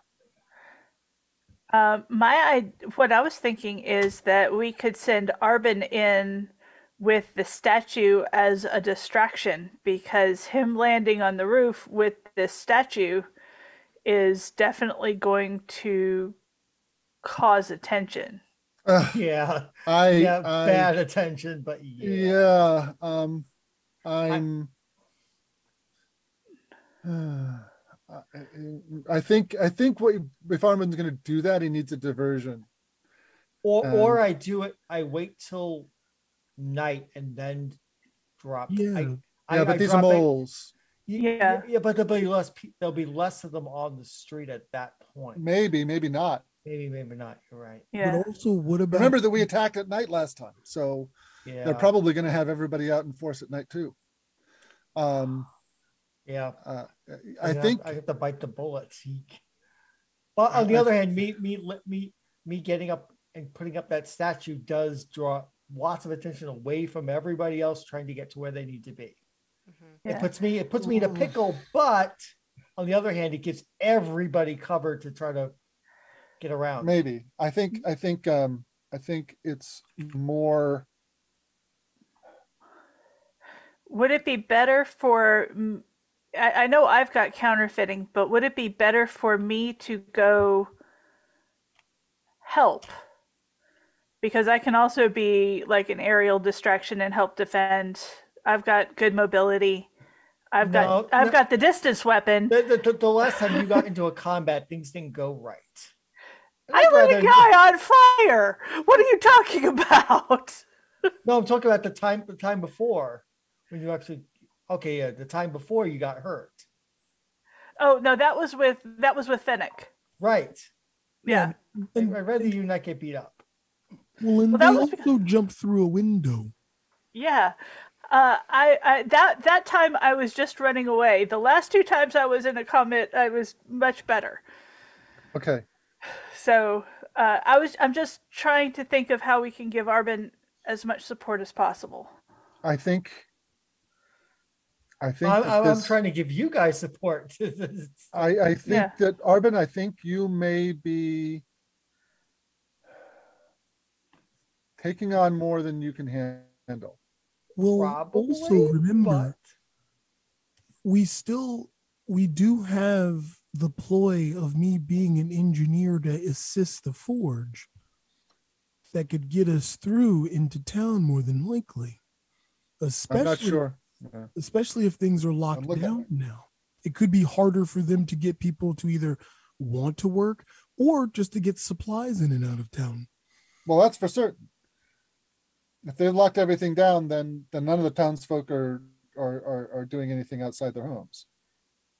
And I can simply say that I have been going between here and Sundale, or between here and Clutchers, doing work at forges and in smithing. Right, and they'll say you're in violation of the curfew and they'll arrest you. That's if there's a curfew. There's obviously a curfew. I mean, if there's nobody on the streets, I think they probably have locked things down officially. But that would mean we would just have to find out what allows people to be on the street. Because again, remember, nothing clearly. But the thing is, just because we can't see from here people on the street, that doesn't mean there aren't people who do have the ability to travel in town. Because officials, bankers, dock workers, the workers of the forge that they're so interested in, they have to get to work somehow. especially they? the forge, seeing as I the mean- forge is the thing that they're important, that they have deemed important about this town. Like, does it look like the forges and all that stuff are active still? It does not. It looks like there's no smoke coming from the stacks Oh. of the refinery right now. See? Oh. Wow. Now, it's also true, though, that that's probably not sustainable for very long. No. No. So that for that reason, Arvin, I think you're jumping the gun. I don't think that stag means for your task to be a suicide. Well, I for don't that want, matter, I'm also- not trying to kill myself here. Well, the whole point, too, No. also for it to stay in place for 24 hours, like attracting attention to your placement of it is not likely to support that. No. But he said someplace prominent. Mhm. Prominent was specified. I can't just like hide it somewhere and say, oh, it's there for 24 hours. No, it has to be prominent, but it doesn't also have to be. It doesn't have to be now. Because I think if you try it now, you're going to be in big. I wind up Again, I wind I up keep- going under the bowels of the earth, or dead, or both. Yeah. All So right. Okay. So if I'm not doing this sculpture now, then where's I think. how do I support you guys getting to your? You and I need to be the scouts that get our counterfeiters to the location. Because Is you and there a I are direct not the traffic? counter. Because you and I are not the counterfeiters. We're not the ones who have to get there. I'm going to offer just for the moment that no rolls are required, but you do, as a group, briefly need to hide because there is a roving patrol of Mole soldiers that is kind of going around the perimeter of the town as well. And you have to duck out of sight Yeah. for a little bit. And I also, just as a reminder, I have Smuggler's Path, which is good sense for finding secret paths and doors. So I might be able to assist. Yes. So Think- you are I- going to lead. You are going to lead the group going into the I think to Donna's house. as an aside, as we're hiding, just strikes Nigel like, Peppa, where did the stone that I left out at the rendezvous camp the other night? I didn't see a stone.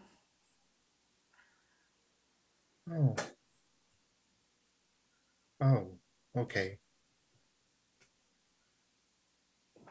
Oh, we'll deal with that later. Okay. Are the Riverfolk Company boats still in town? And is there any There sort are of movement fewer at the of dock? them. It looks like some have left. The one bearing the LeBlanc flag still there? I don't think you can see that detail from here. Because you guys are still pretty far out, right? Like, they are actively searching the town and on the lookout. You're having to be far enough away that you won't be spotted by that. So I think what you guys are kind of like just past the forest line and looking down, from, like, there's hills and you're looking down at the valley where the town is. Mm-hmm. So the docks are, like, pretty far away from where you are. Yeah. Yeah.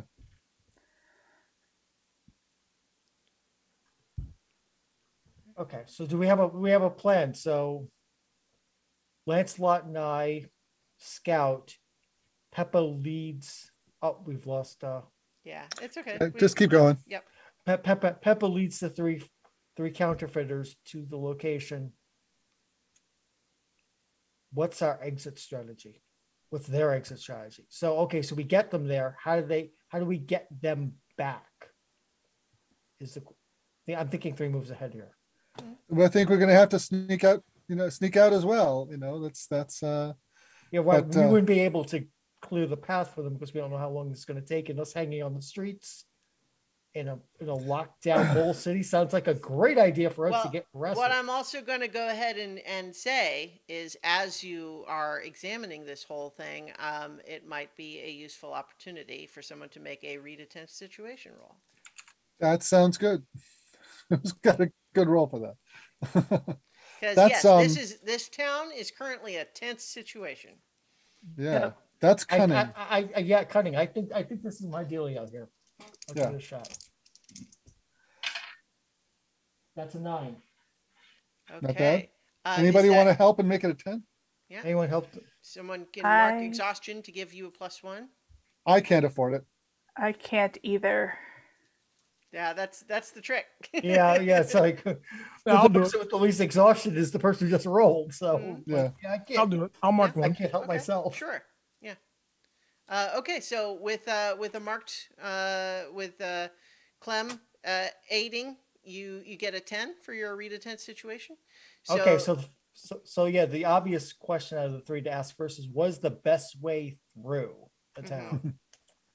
Yeah, so I think that you have, after watching the order of their patrols a fair amount, you believe that you see where they've got, you're watching for the timing of everything, and you can say, okay, there's a period just after this patrol moves past that building, where they, there's a long gap of several minutes before anyone. So you can see that there's a corridor of time where you would have the best likelihood of slipping in to Donna's house is where you're looking for, right? Like Yeah. that.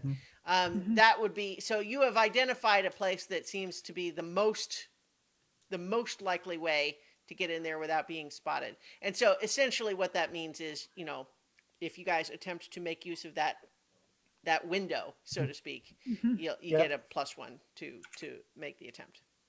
Okay. So, what's the biggest threat? Okay. Well, the biggest threat. Moles. Yeah. Well, yes. I was hoping for I something more think- specific than mold. Right. I think in this context, the biggest threat is really, I mean, it is the moles in the sense that they have a lot of people on the streets. And so the point being, one thing we haven't necessarily talked about because we haven't really done that much combat so far in this campaign is it should be really clear that the difference between fighting 1 or even 2 or 3 enemies versus a mob of 5 or more mechanically makes a huge difference. And so if you were in a position where all of you were surrounded by 15 soldiers, tactically, you should surrender. Or at least you're at tremendous risk otherwise. But so the point just being, the biggest threat is that they've just got so many. And so I think what that would suggest perhaps is that if you wanted to try to reduce that threat, you would try to have there be fewer of them to deal with in a moment of crisis, if that makes any sense. For example, a diversion to lead the bulk of them elsewhere. I got one more question. What should I be on the lookout for? You should be on the lookout for, you had previously identified some of the military officials, and in particular, the captain, who seemed to be kind of an elite soldier, as opposed to just one of the rank and file or an ordinary officer. And as you've been watching all of these patrols and everything, you don't see them, and you suspect they probably have a special assignment of some kind. Oh.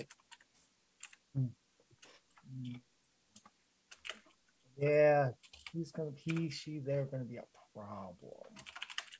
Okay. Yeah. So whatever your plan to deal with what you can see, you know that that's a wild card.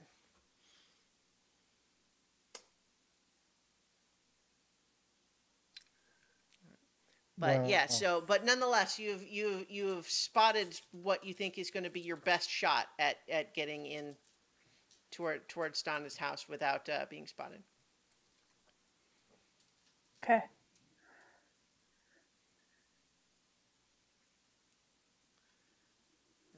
All right. I think to be honest, after all I've been thinking, I think we should all stay together. It's gonna be crowded. We all go to Donna's house. We're all going to Donna's house because Okay. we can't afford to make this any more complicated than it already is. Okay. So here's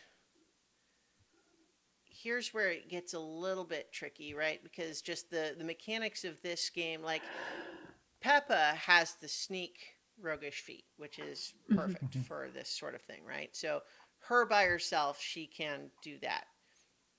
With everyone else, it would be more like Trust Fate, but it's a question of whether or not we're doing each of you doing a role, which isn't honestly really probably very fair, because in reality, you're probably working together to help each other. But statistically, having you each make a roll really just increases the odds that someone is going to get a bad roll and Blow right and blow it. So what I think that I will offer here is that if you're all going together, we'll do one roll for the group. I think that I mean, does it, like there's what, what do you think? In the Vault of Glass raid in Destiny 2, there's a portion where the whole group of 6 raiding guardians needs to cross a plain of lots of upjutting rocks, where there's patrolling things that are powerful enough to just destroy everybody if anybody gets caught. And the way it gets traversed is the person who knows it best and has the timing down goes first. Okay, everything's clear, go there, and then they get everybody to follow them along this path that they've got done. And then they stop there and okay, we're going to hide here, and then look around. It's like, okay, there's our next thing, follow me, and then the group follows along. So it is clearly more difficult than doing it on one's own, but that's kind of how that's how I imagine this working. So how about this? I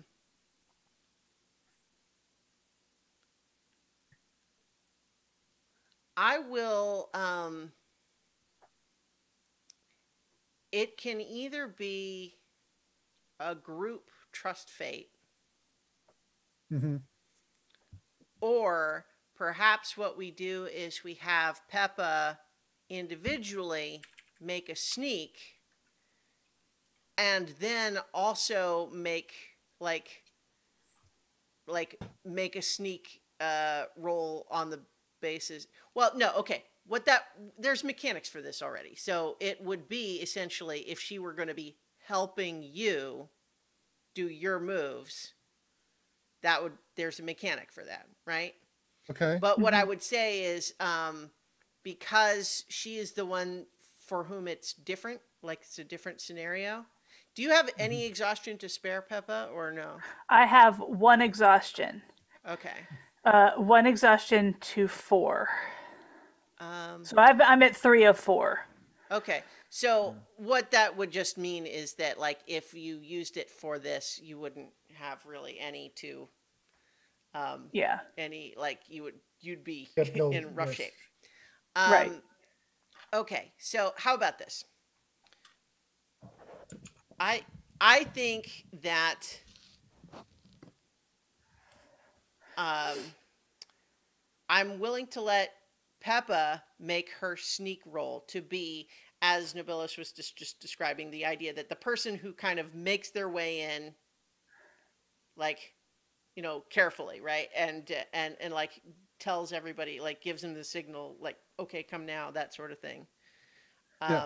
So you make that sneak roll, and then assuming that it works out for you and you don't get spotted right off the bat, then I will go ahead and just give everybody else an additional +1 for a group Trust Fate. Okay. Okay. Yeah, I'll Okay, do that. I think that works. That's, there's not a perfect rule established, so that's what we'll do. Yeah. Okay, so as I think uh, mechanically there's not a justification for why everyone else would get the +1 for the +1 forward for Arbon's Rita Tent situation, right? Like Peppa wouldn't necessarily gain the benefit from that, but I will allow it to benefit the trust fate for Trust everyone fate. else. Okay. Okay, so That's what cool. we're looking at, Peppa, is a sneak roll. Attempt a roguish feat. All right. And I got a 12. There you go. Yeah. Like, yeah. All right. So, hang on. I was gonna.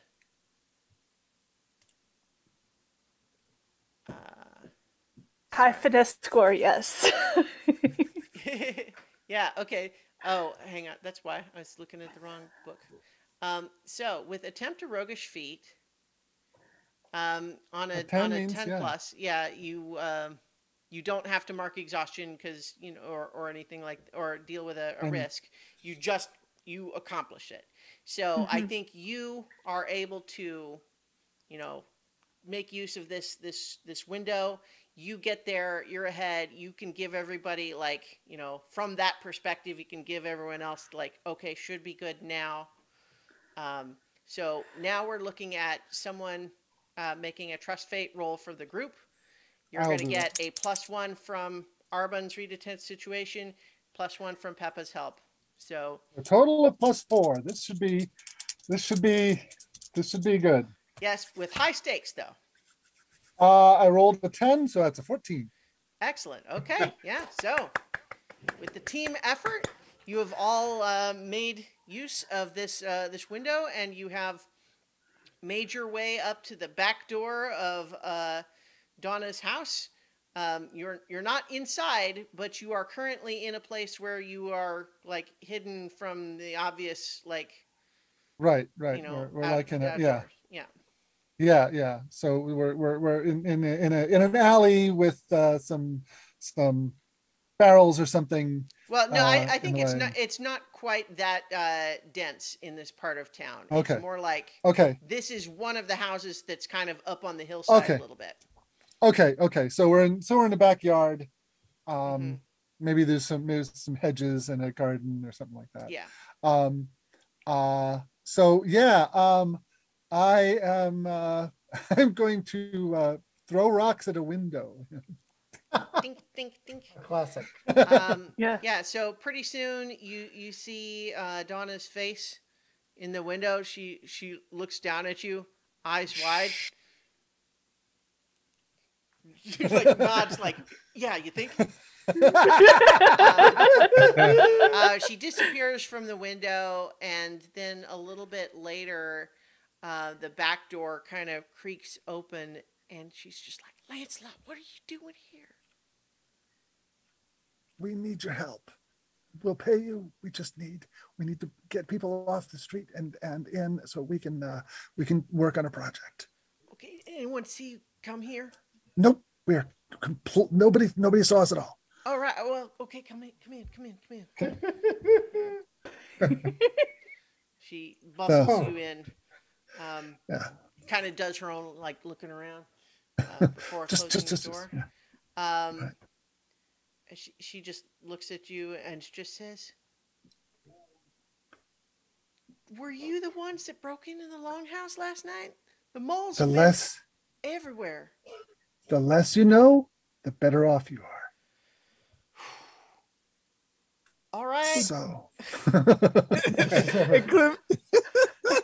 And Clem just goes, to be fair, we were out of town and heard the alarm. But when we went to come back in, the town was on lockdown.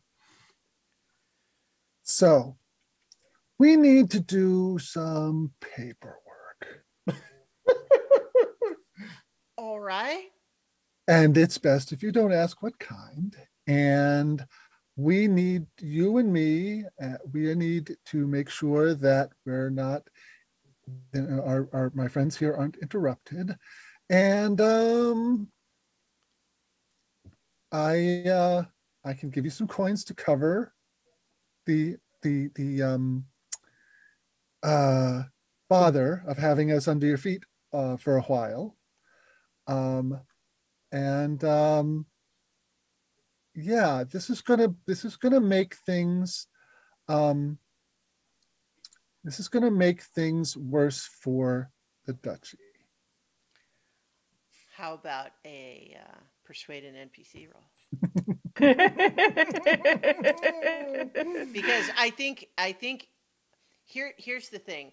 Based on the help you've already given to Donna and you know her inclinations, I think you believe if it was just her, she would just say yes. Yeah. But as you are in the middle of this explanation, you hear kind of a thump on the stairs, and her dad leans down and says, "Donna, what is going on?" And I rolled an 8 plus 2 is a 10. All right. Um, so I think at this point, there's a lot of suspicion, but you said the magic words coin and make stuff tough for the moles. And so like they they agree. You know what? You obviously got to keep. Here's the thing.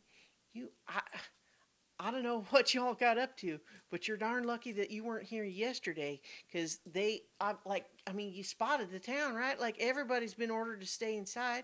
They were coming around door to door and interrogating everybody. It was all I could do to tell them that I didn't know anything. I mean, after all, like, they asked me if anyone had come to see me, if I knew anyone from out of town was in town. I knew if I knew any suspicious individuals, if I had seen a turtle, and she looks right at Clem. If I had seen any birds, and then looks at Arbon and Peppa. Oh no! Oh no! So I mean, here's the thing. I was able to. They didn't ask a question that I had to actually officially lie to. Mm-hmm. Sort of. Okay. Here's the thing. They didn't think I was lying enough to arrest me. Mm-hmm. But I think it was a near thing. I would not be surprised if they are watching still. And Clem just goes, well, hopefully when we're done here, we can skedaddle out of town for a while.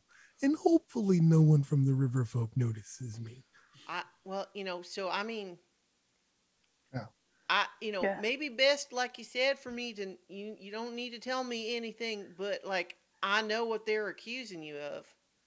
Mm-hmm. Or at least they don't know who specifically, but I mean, come on now.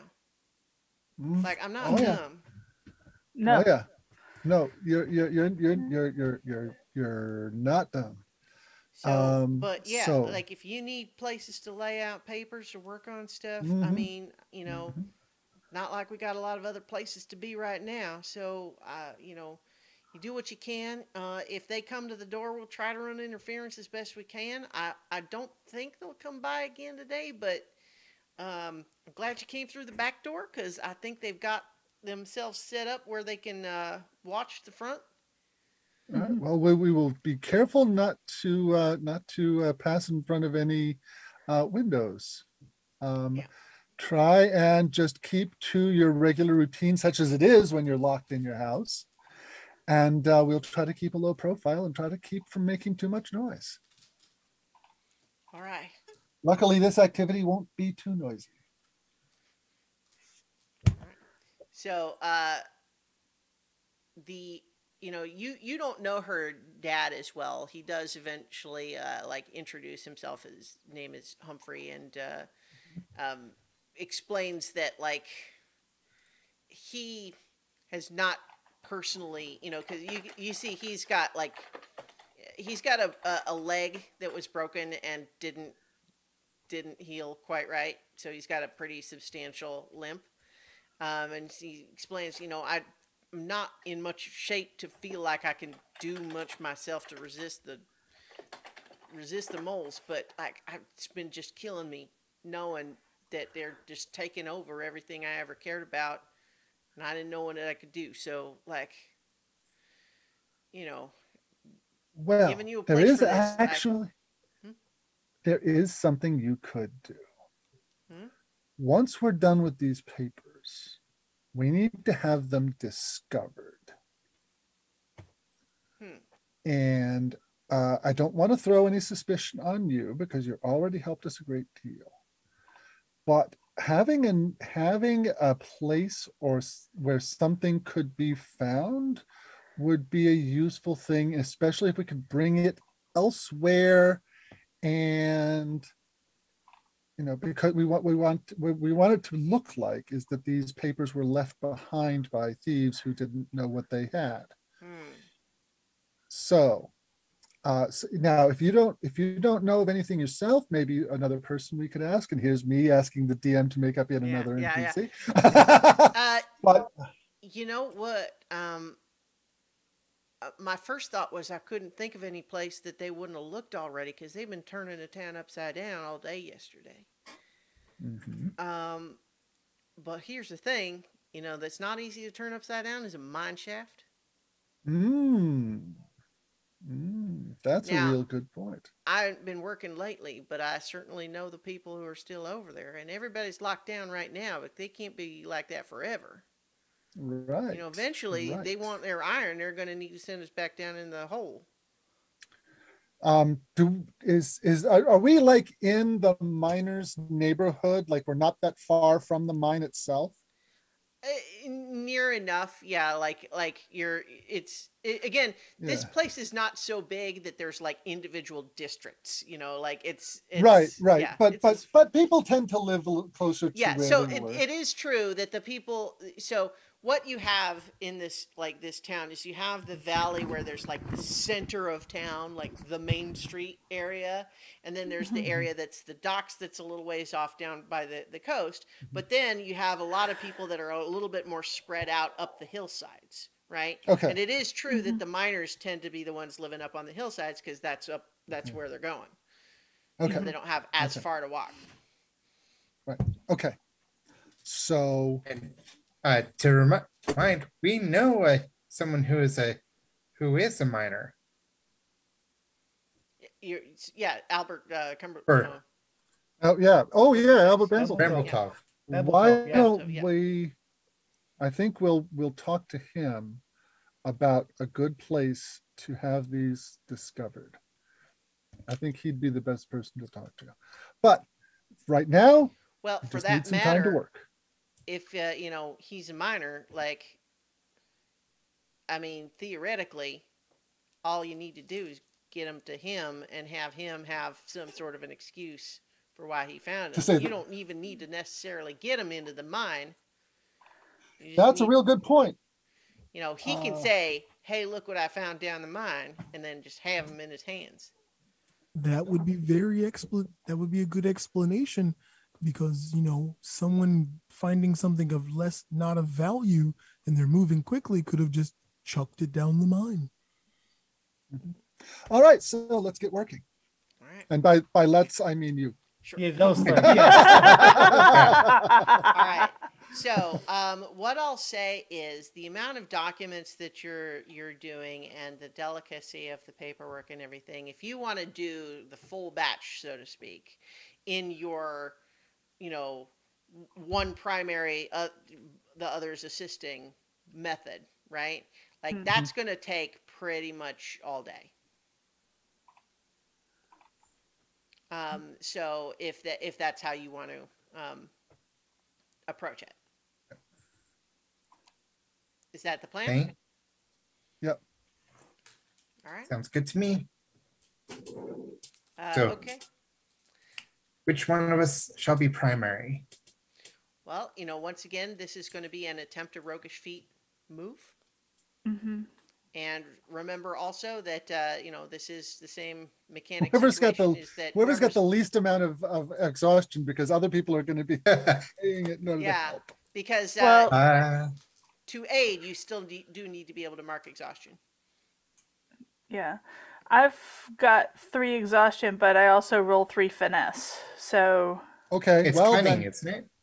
No, for roguish feat is finesse. Yeah, finesse. So in I this think case, you're because I think as far as the cunning aspect of it, you know what you need to know to do it. Now it's really Okay. just a matter of being able to replicate the paperwork in a convincing way. Yeah, I was just confused. Yeah, no, that's fine. Right, so Yeah. Peppa should be primary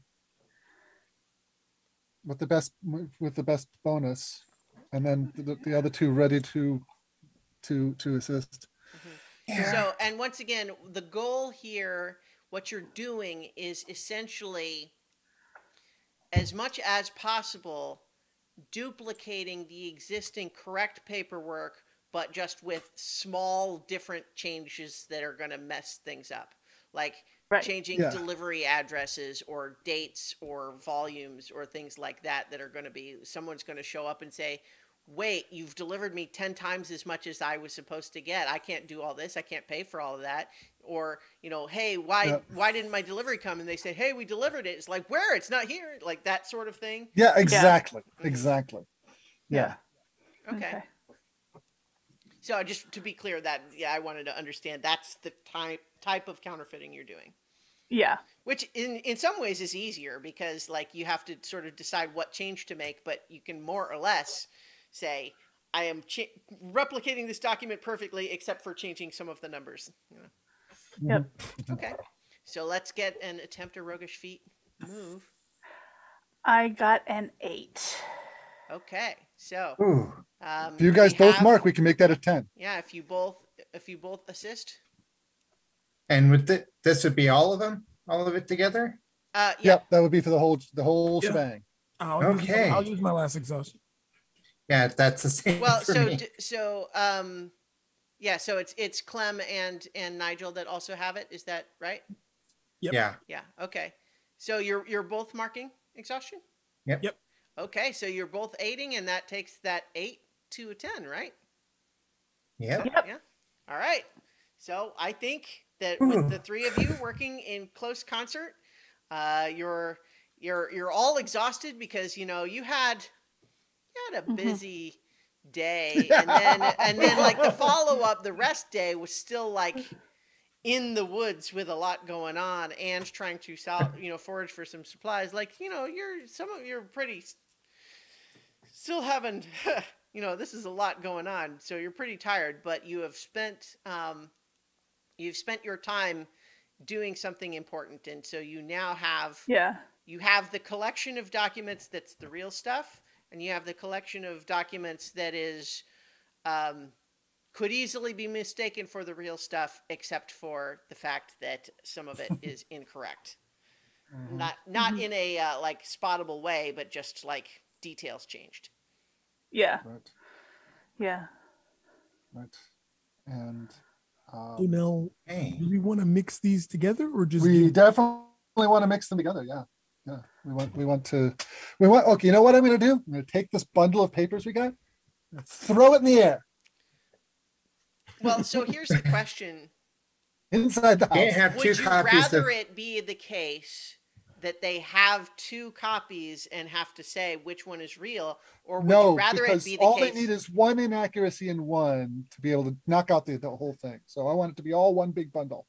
Well, what I was going to say is that it might if Ooh, having or what if we duplicates just get messes rid of up the? your having duplicates Yeah. messes up your whole Oh yeah, story. get rid of the real ones and just give them the ones that. Yeah, That's what I was going absolutely. to say. It's one thing Yeah. to say Okay. take some of Sorry. the real Okay. ones that were that you didn't have a match for and leave those in, but you can't have them Yeah. finding duplicates, or else it blows a hole in the whole idea Oh yeah. that the villain. Oh yeah. You're, Yeah. you're absolutely right. You're absolutely right. right? Yeah. We want to destroy the originals and have a packet of all these papers disorganized because they've been discarded by thieves. Hmm. But nevertheless, yeah. Okay. Yeah, it's Yeah. even better. I think probably it would be better if we like shuffled them up rather than tossing them in the air. No, I mean, I think no. Well- In this specific case, you're not mixing them together. Oh, okay. We're not. Right. Yeah, we're Okay. not mixing, but they still need to be having been discarded and then collected up by a Every duplicate you've made with an inaccuracy, the original needs to be destroyed. because Yeah. otherwise they have two and they know something funny's been going on. And I Yeah, think as part of the process, basically we had a section for real and fake, and the Yep. fake went on the fake, the real went on the real. yeah, and I think Lancelot gets all the real ones. Okay. So that, and then we'll use them to make a fire tonight at our campsite. Yeah, can I mark? Can I clear one deletion? A bunch of kindling. Sure. All right. Yeah, you've got a Yeah. bunch of fire starter material. Yeah. I think with the caveat that you're probably not going to want to sit too close to the fire that's burning this stuff, because there's all sorts of weird fancy inks and it's weird fancy paper. It might give weird fumes or something. Stink. Yeah. Yeah. But okay. All Yeah. right. So you it took you pretty much Okay. all day. Right. Here's a question. The Donna and Humphrey, like, they've got some food, especially because you gave them a little Cash, yeah. cash, but they weren't expecting to feed 5 extra people. So are you I think we're going to break out some of our own supplies. okay? Yeah. And Yeah. I'm not going to make you and, mark anything. I'm just saying, for like, as far as what's going on and painting a picture of the doing the montage. Yeah. Of doing Yeah. all of these careful document duplications, and like every flat surface is covered with paper with the ink being allowed to dry, and Yeah. keeping sorting piles, and someone arguing like, no, this stack goes over there, and getting lots of that montage. Yeah. I'm suddenly remembering the building the car montage in Speed Racer, where you have the Ma Racer making the sandwiches. Because that's important. People are hungry if they spend it all day building a car. But yeah, so you have put together, if those of you with an eye for these sorts of details feel like these are pretty good. These are pretty good. And so if you can have them successfully be found in a way that makes sense, they'll probably be so relieved to have the documents back that they won't necessarily question it that carefully. So the next thing we need to do is get them to someone who can have found them. Mm-hmm. Yeah. What Or do leave things- them where they would have been discarded. Yeah, I think rather than involve anyone else, I think maybe actually throwing them down the mine might be better. Just because Yeah. I don't want to implicate anybody else, don't want to get anybody else in trouble. Yeah. So Yeah. I think, and also, we need to, so the mine isn't terribly far from here. Mm-hmm. So why don't we? And is it on the edge of town, or is it like? How? No, I mean, yeah, like there's actually a couple of different sites that mine Right. different things. But yeah, there's Okay. one that's reasonably close, but you're essentially going to have to make the duplicate of your previous sneak, right? No, To yeah, get back out. I get that.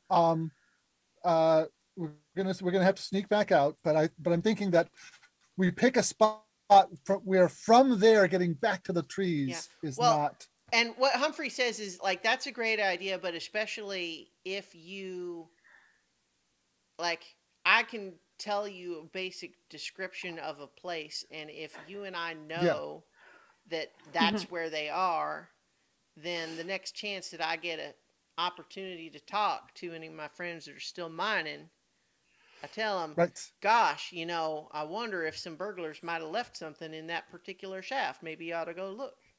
That I'll do a sounds more subtle acting, right? great. Obviously. Yeah. Like, for that matter, let's have the person who find it, Do it subtle. they don't even know, right? The Yeah. person who finds it, maybe they don't even know that there's anything hinky about it. They think they're finding it for real. That would be ideal. So, Yes. so they Yeah. don't get into trouble and they Don't can't take tell what they don't anything. know. Yeah, so Yeah. I think because he's interested in helping out with this plan, what he suggests is that if you go like to like the main entrance of what's, it's got a big sign on it that says Shaft B, and if you go like if you're standing there, go to your 7 o'clock and go about 30 yards, and you'll see a little fence around a hole. That hole is an air vent for one of the tunnels. You dump them down there, they're going to stumble right by it on their way to the next scene. Thank you so much. That That sounds is like a exactly the fed- kind of information. Yes. Yeah. I have marked off 2 coins to give him.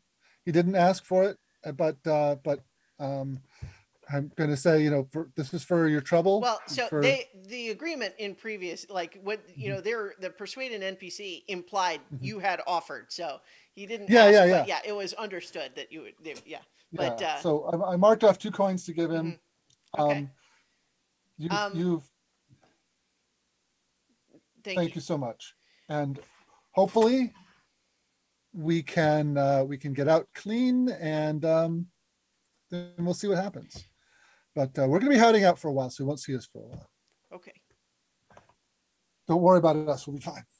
All right. Well, And good luck to and you, so let's- and Godspeed, and mud in the eye of the duchy. Although I guess I don't know if they don't mind that so much. Maybe. mud in the nose. Yeah. We'll say that I get mud in the nose. All right, so let's get sneaking. All right.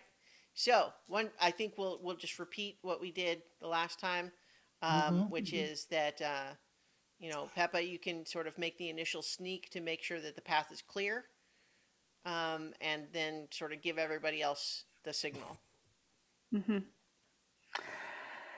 I went ahead and rolled it, Okay. and it was 15, perfect score. Can I give them +2?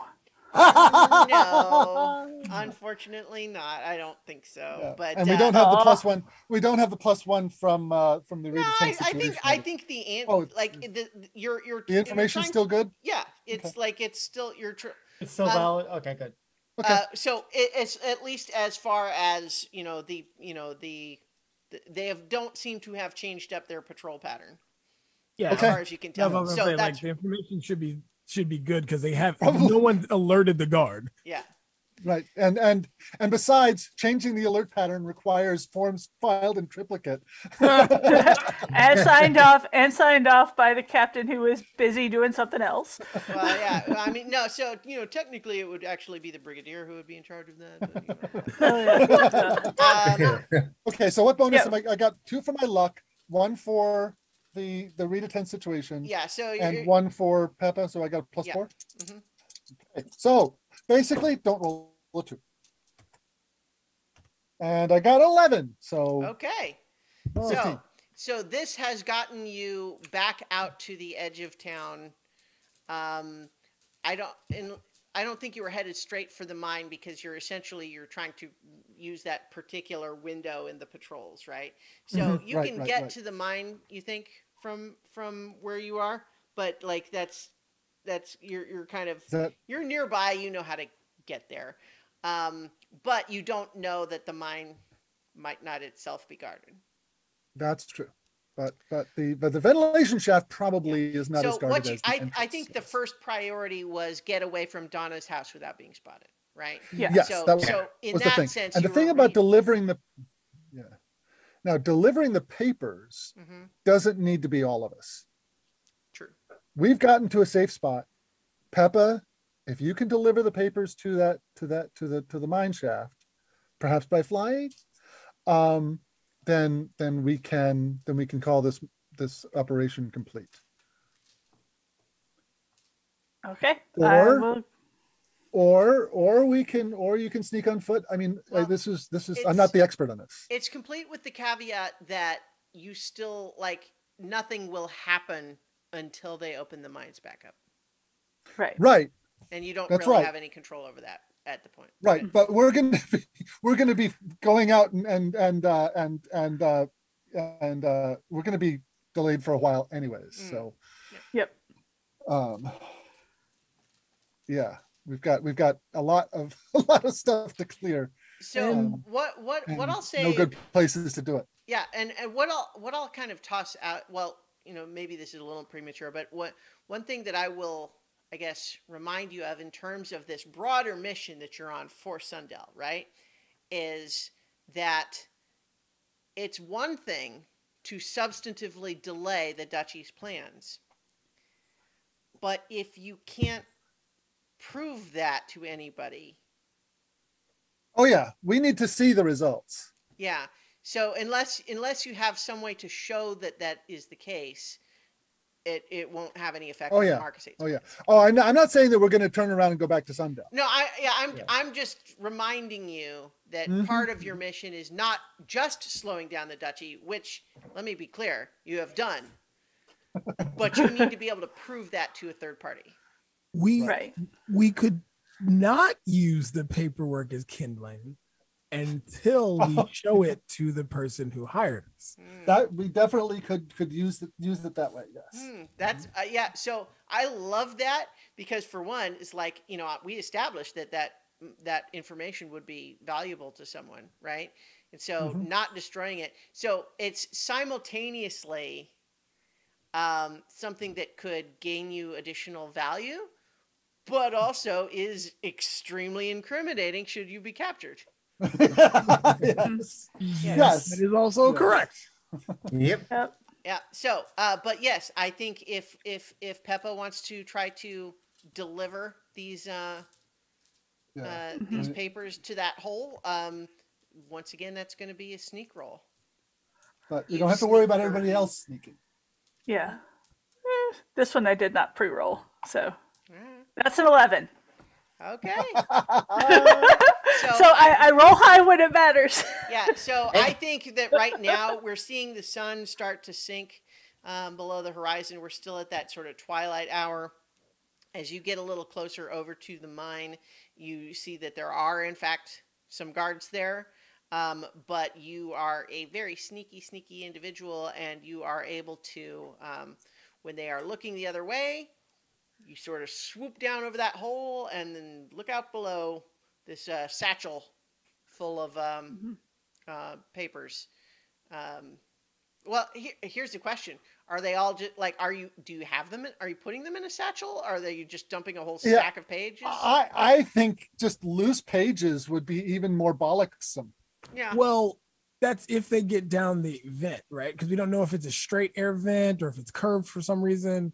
We could bundle them. Like, Well, no, Humphrey said that that air vent would go straight down and it would dump him on the floor. Well, so if it was more or curved, less, he'd know. But he also was probably assuming that you have like a solid object that you're dropping down, as opposed to a cloud of papers that might Yeah. get blown Well, anywhere. we don't know if the bundle is going to burst open on the way down. So Well, yeah. So that was my question. So like I think I was visualizing it being in a satchel, but obviously that would require you to sacrifice the satchel. So well, we could have done them like, say, with like some twine, and that way, if when they do hit, even if they all don't come loose, yeah. It Well, would like probably- they would stay together at least until they hit the ground, probably. yeah. Right. yeah. Okay. Yeah, I think that works. Got a stack of papers bound by twine. Look out below. They disappear down the hole, and you are out of sight before they turn around. Should have made your species an owl. You know, None Arbin, the wiser. Arbin, we could do that with that figurine as well. It has to be. Doesn't it have to be in a prominent place? What place You're did you muted. You're muted. Oh, I'm muted. Sorry about that. What Yeah. place did you use to get into the longhouse the first time? We used the shaft that Peppa had found. Yeah, there's a part of the roof that is. It used to be a vent, and so now it's just an easy entrance. Yeah, but yeah, I mean, if we sneak in there, I mean, that's not putting the figurine in a prominent place. Oh, I meant you could just put it on the roof there somewhere, maybe. Well, yeah, that's what I was thinking. Yeah. And maybe hiding in the vent in case, anyone comes to remove it. Or you could Maybe they're on top of the raid tower. Only you two could fly up there, and no one's going to be flying up there to get it down. Wait, Well, how except big that is right the? now the watch tower is absolutely manned. Yeah, 'Cause yeah, they're because searching the for tower's people. crawling Yeah. with troops. Yeah, I think let's worry about that tomorrow. We've done a lot, Today, yeah, we had a long day. and okay, Arben, it's your call because you're the one who made this promise, and it's like it's all of us, but you're the one who's got who actually promised. I have the duty. I think tomorrow. Okay. I think the longhouse is probably the best place to stick it. Yeah, and I think that fulfills what the spirit and the letter of the heart's request. And hitting both of those is important. Because we don't want the forest angry at us. Because that would be No. very, very bad. very, very bad. Yes. Yes. Very, very bad. Speaking of which, where are you going now? I think we're going back to our camp. Okay. I mean, that's Yeah, gonna be that's gonna be I was assuming like you're a couple of hours into the forest for your camp from the way you described it previously. So you're doing that now after sundown when you have not yet performed your task. Yep, it's gonna be Yeah. and it's gonna take a few days for our bomb to go off, and it's gonna take a few days for us to rest. So Yeah. I'm a little worried that we're not placing that mannequin right away though. No, but Yeah, I think well, so are you heading to the camp? Is that what's happening right now, or? Yeah, I think we have to. All right. You're maybe having this conversation on the way, and I think as you start talking about it, Arben, you feel a weird sort of shiver in your bag where you're carrying it. okay. Okay. So And so then if you open it to look at it, yeah. it's subtle, but you think it's bigger. Oh, boo. Yeah, Well- now that you look at it, it seems like it's actually got like more detail around the hands and stuff now. It's maybe maybe 10-15% bigger than it was before. Oh, Wow, okay, that's a lot. Because I'm at the back of the column as usual. It says, folks, I call out, get them to stop. It's growing. I don't think we can wait another night. Or at least I can't wait another night. No, I Okay. agree. Yeah. how are we gonna I'll do go this? with you. All right. I think go to the longhouse now that it's kind of sort of darkish. Put it on top of the chimney so that it's extra hard to get to. It's so And then- prominent. It's in a very prominent location because it's on top of the chimney, and that's going to be the highest thing in the area. And then lay low on the roof. Yeah. And watch and wait and guard. Yep, I think Yeah. that's the plan. If it has to stay up there. Doesn't mean it can't be found. I could maybe make some adhesive, Ooh, good idea. Yeah. but it'll take me some. I don't think we have a lot of time though. But listen. Like I told you before about the noodle incident, if you'd have just given me some more time, it would have been better. So, but I can definitely come up with an adhesive that would work. I don't know how long it will work, but it'll work. Yeah, As long no, as- Okay. I am enthralled with this idea. So you have your toolbox, and I think that I buy that. Well, so I think having some powerful glue is absolutely the sort of thing that I would allow you to mark a box of depletion to have. But what I think you are going to look into is you think that it needs to be like, if you want it to be like actively difficult to remove, you think you need something that's going to be easy to place quickly, right? Like, I think you think that it should be not merely like putting glue on the feet of this thing and then just sticking it to the top of something.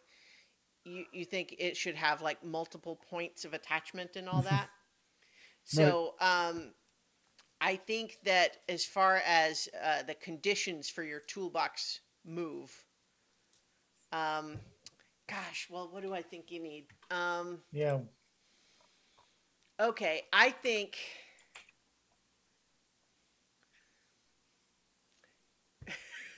Oh boy. Oh, no, so well, I'm just so I'm tempted to just say that one of your requirements is that Clem has to do it.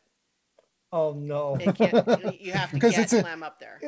It's an epoxy that needs to be mixed up in the right ratios at the right time. Right, and Yeah. it will be super powerful, but it will dry so fast that it needs to be mixed and then applied within like 30 seconds.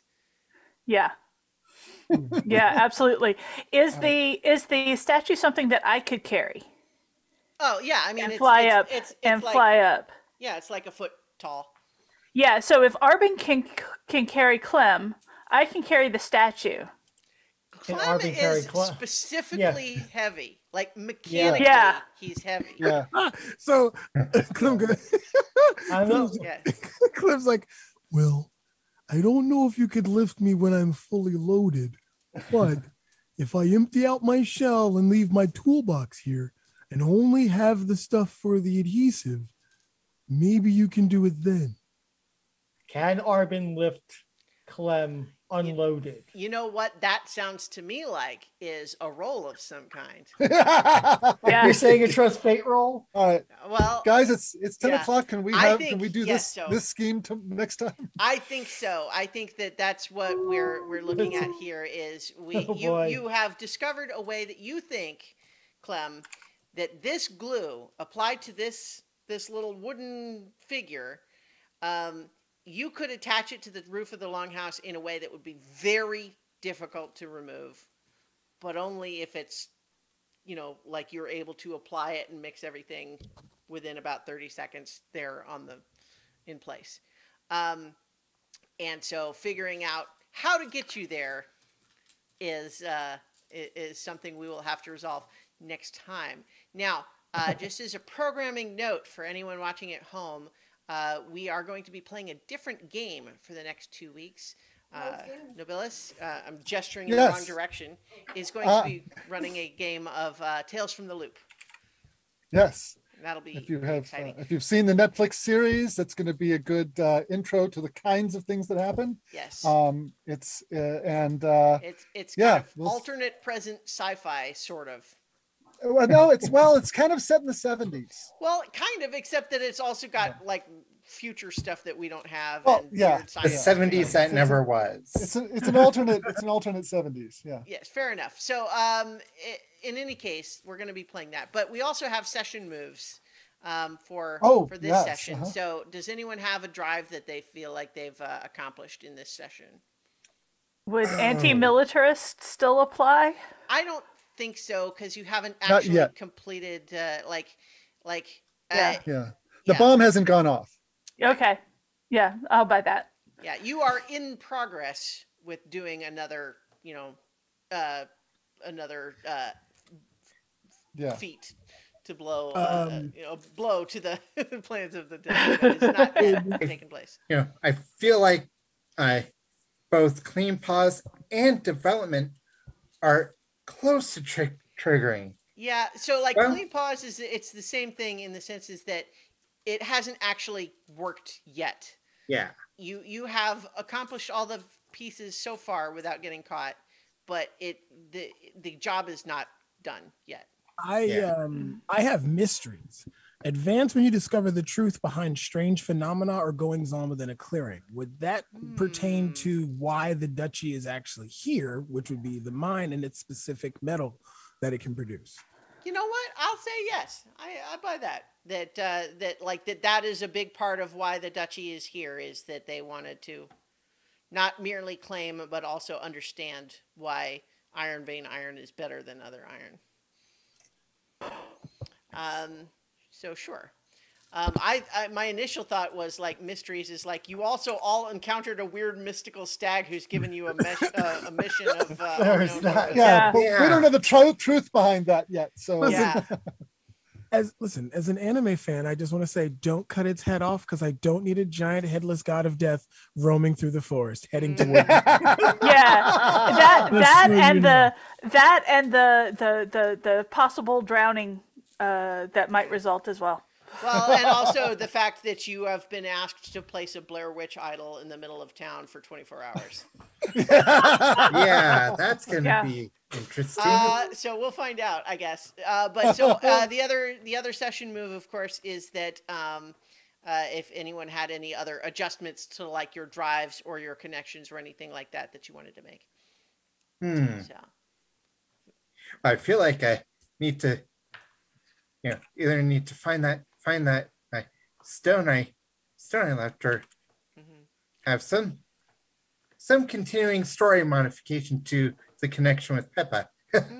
Well, what I was going to say, one thing that I will say is that y'all haven't really been using your connections very much. Yeah. So, yeah, well, Yeah. they're hard to do. yeah. See, I was gonna try to do one earlier, but Paul did the read a 10 situation instead of me. If I had read the 10 situation and shared that with him, we could have gotten a +1 for that information. Yeah.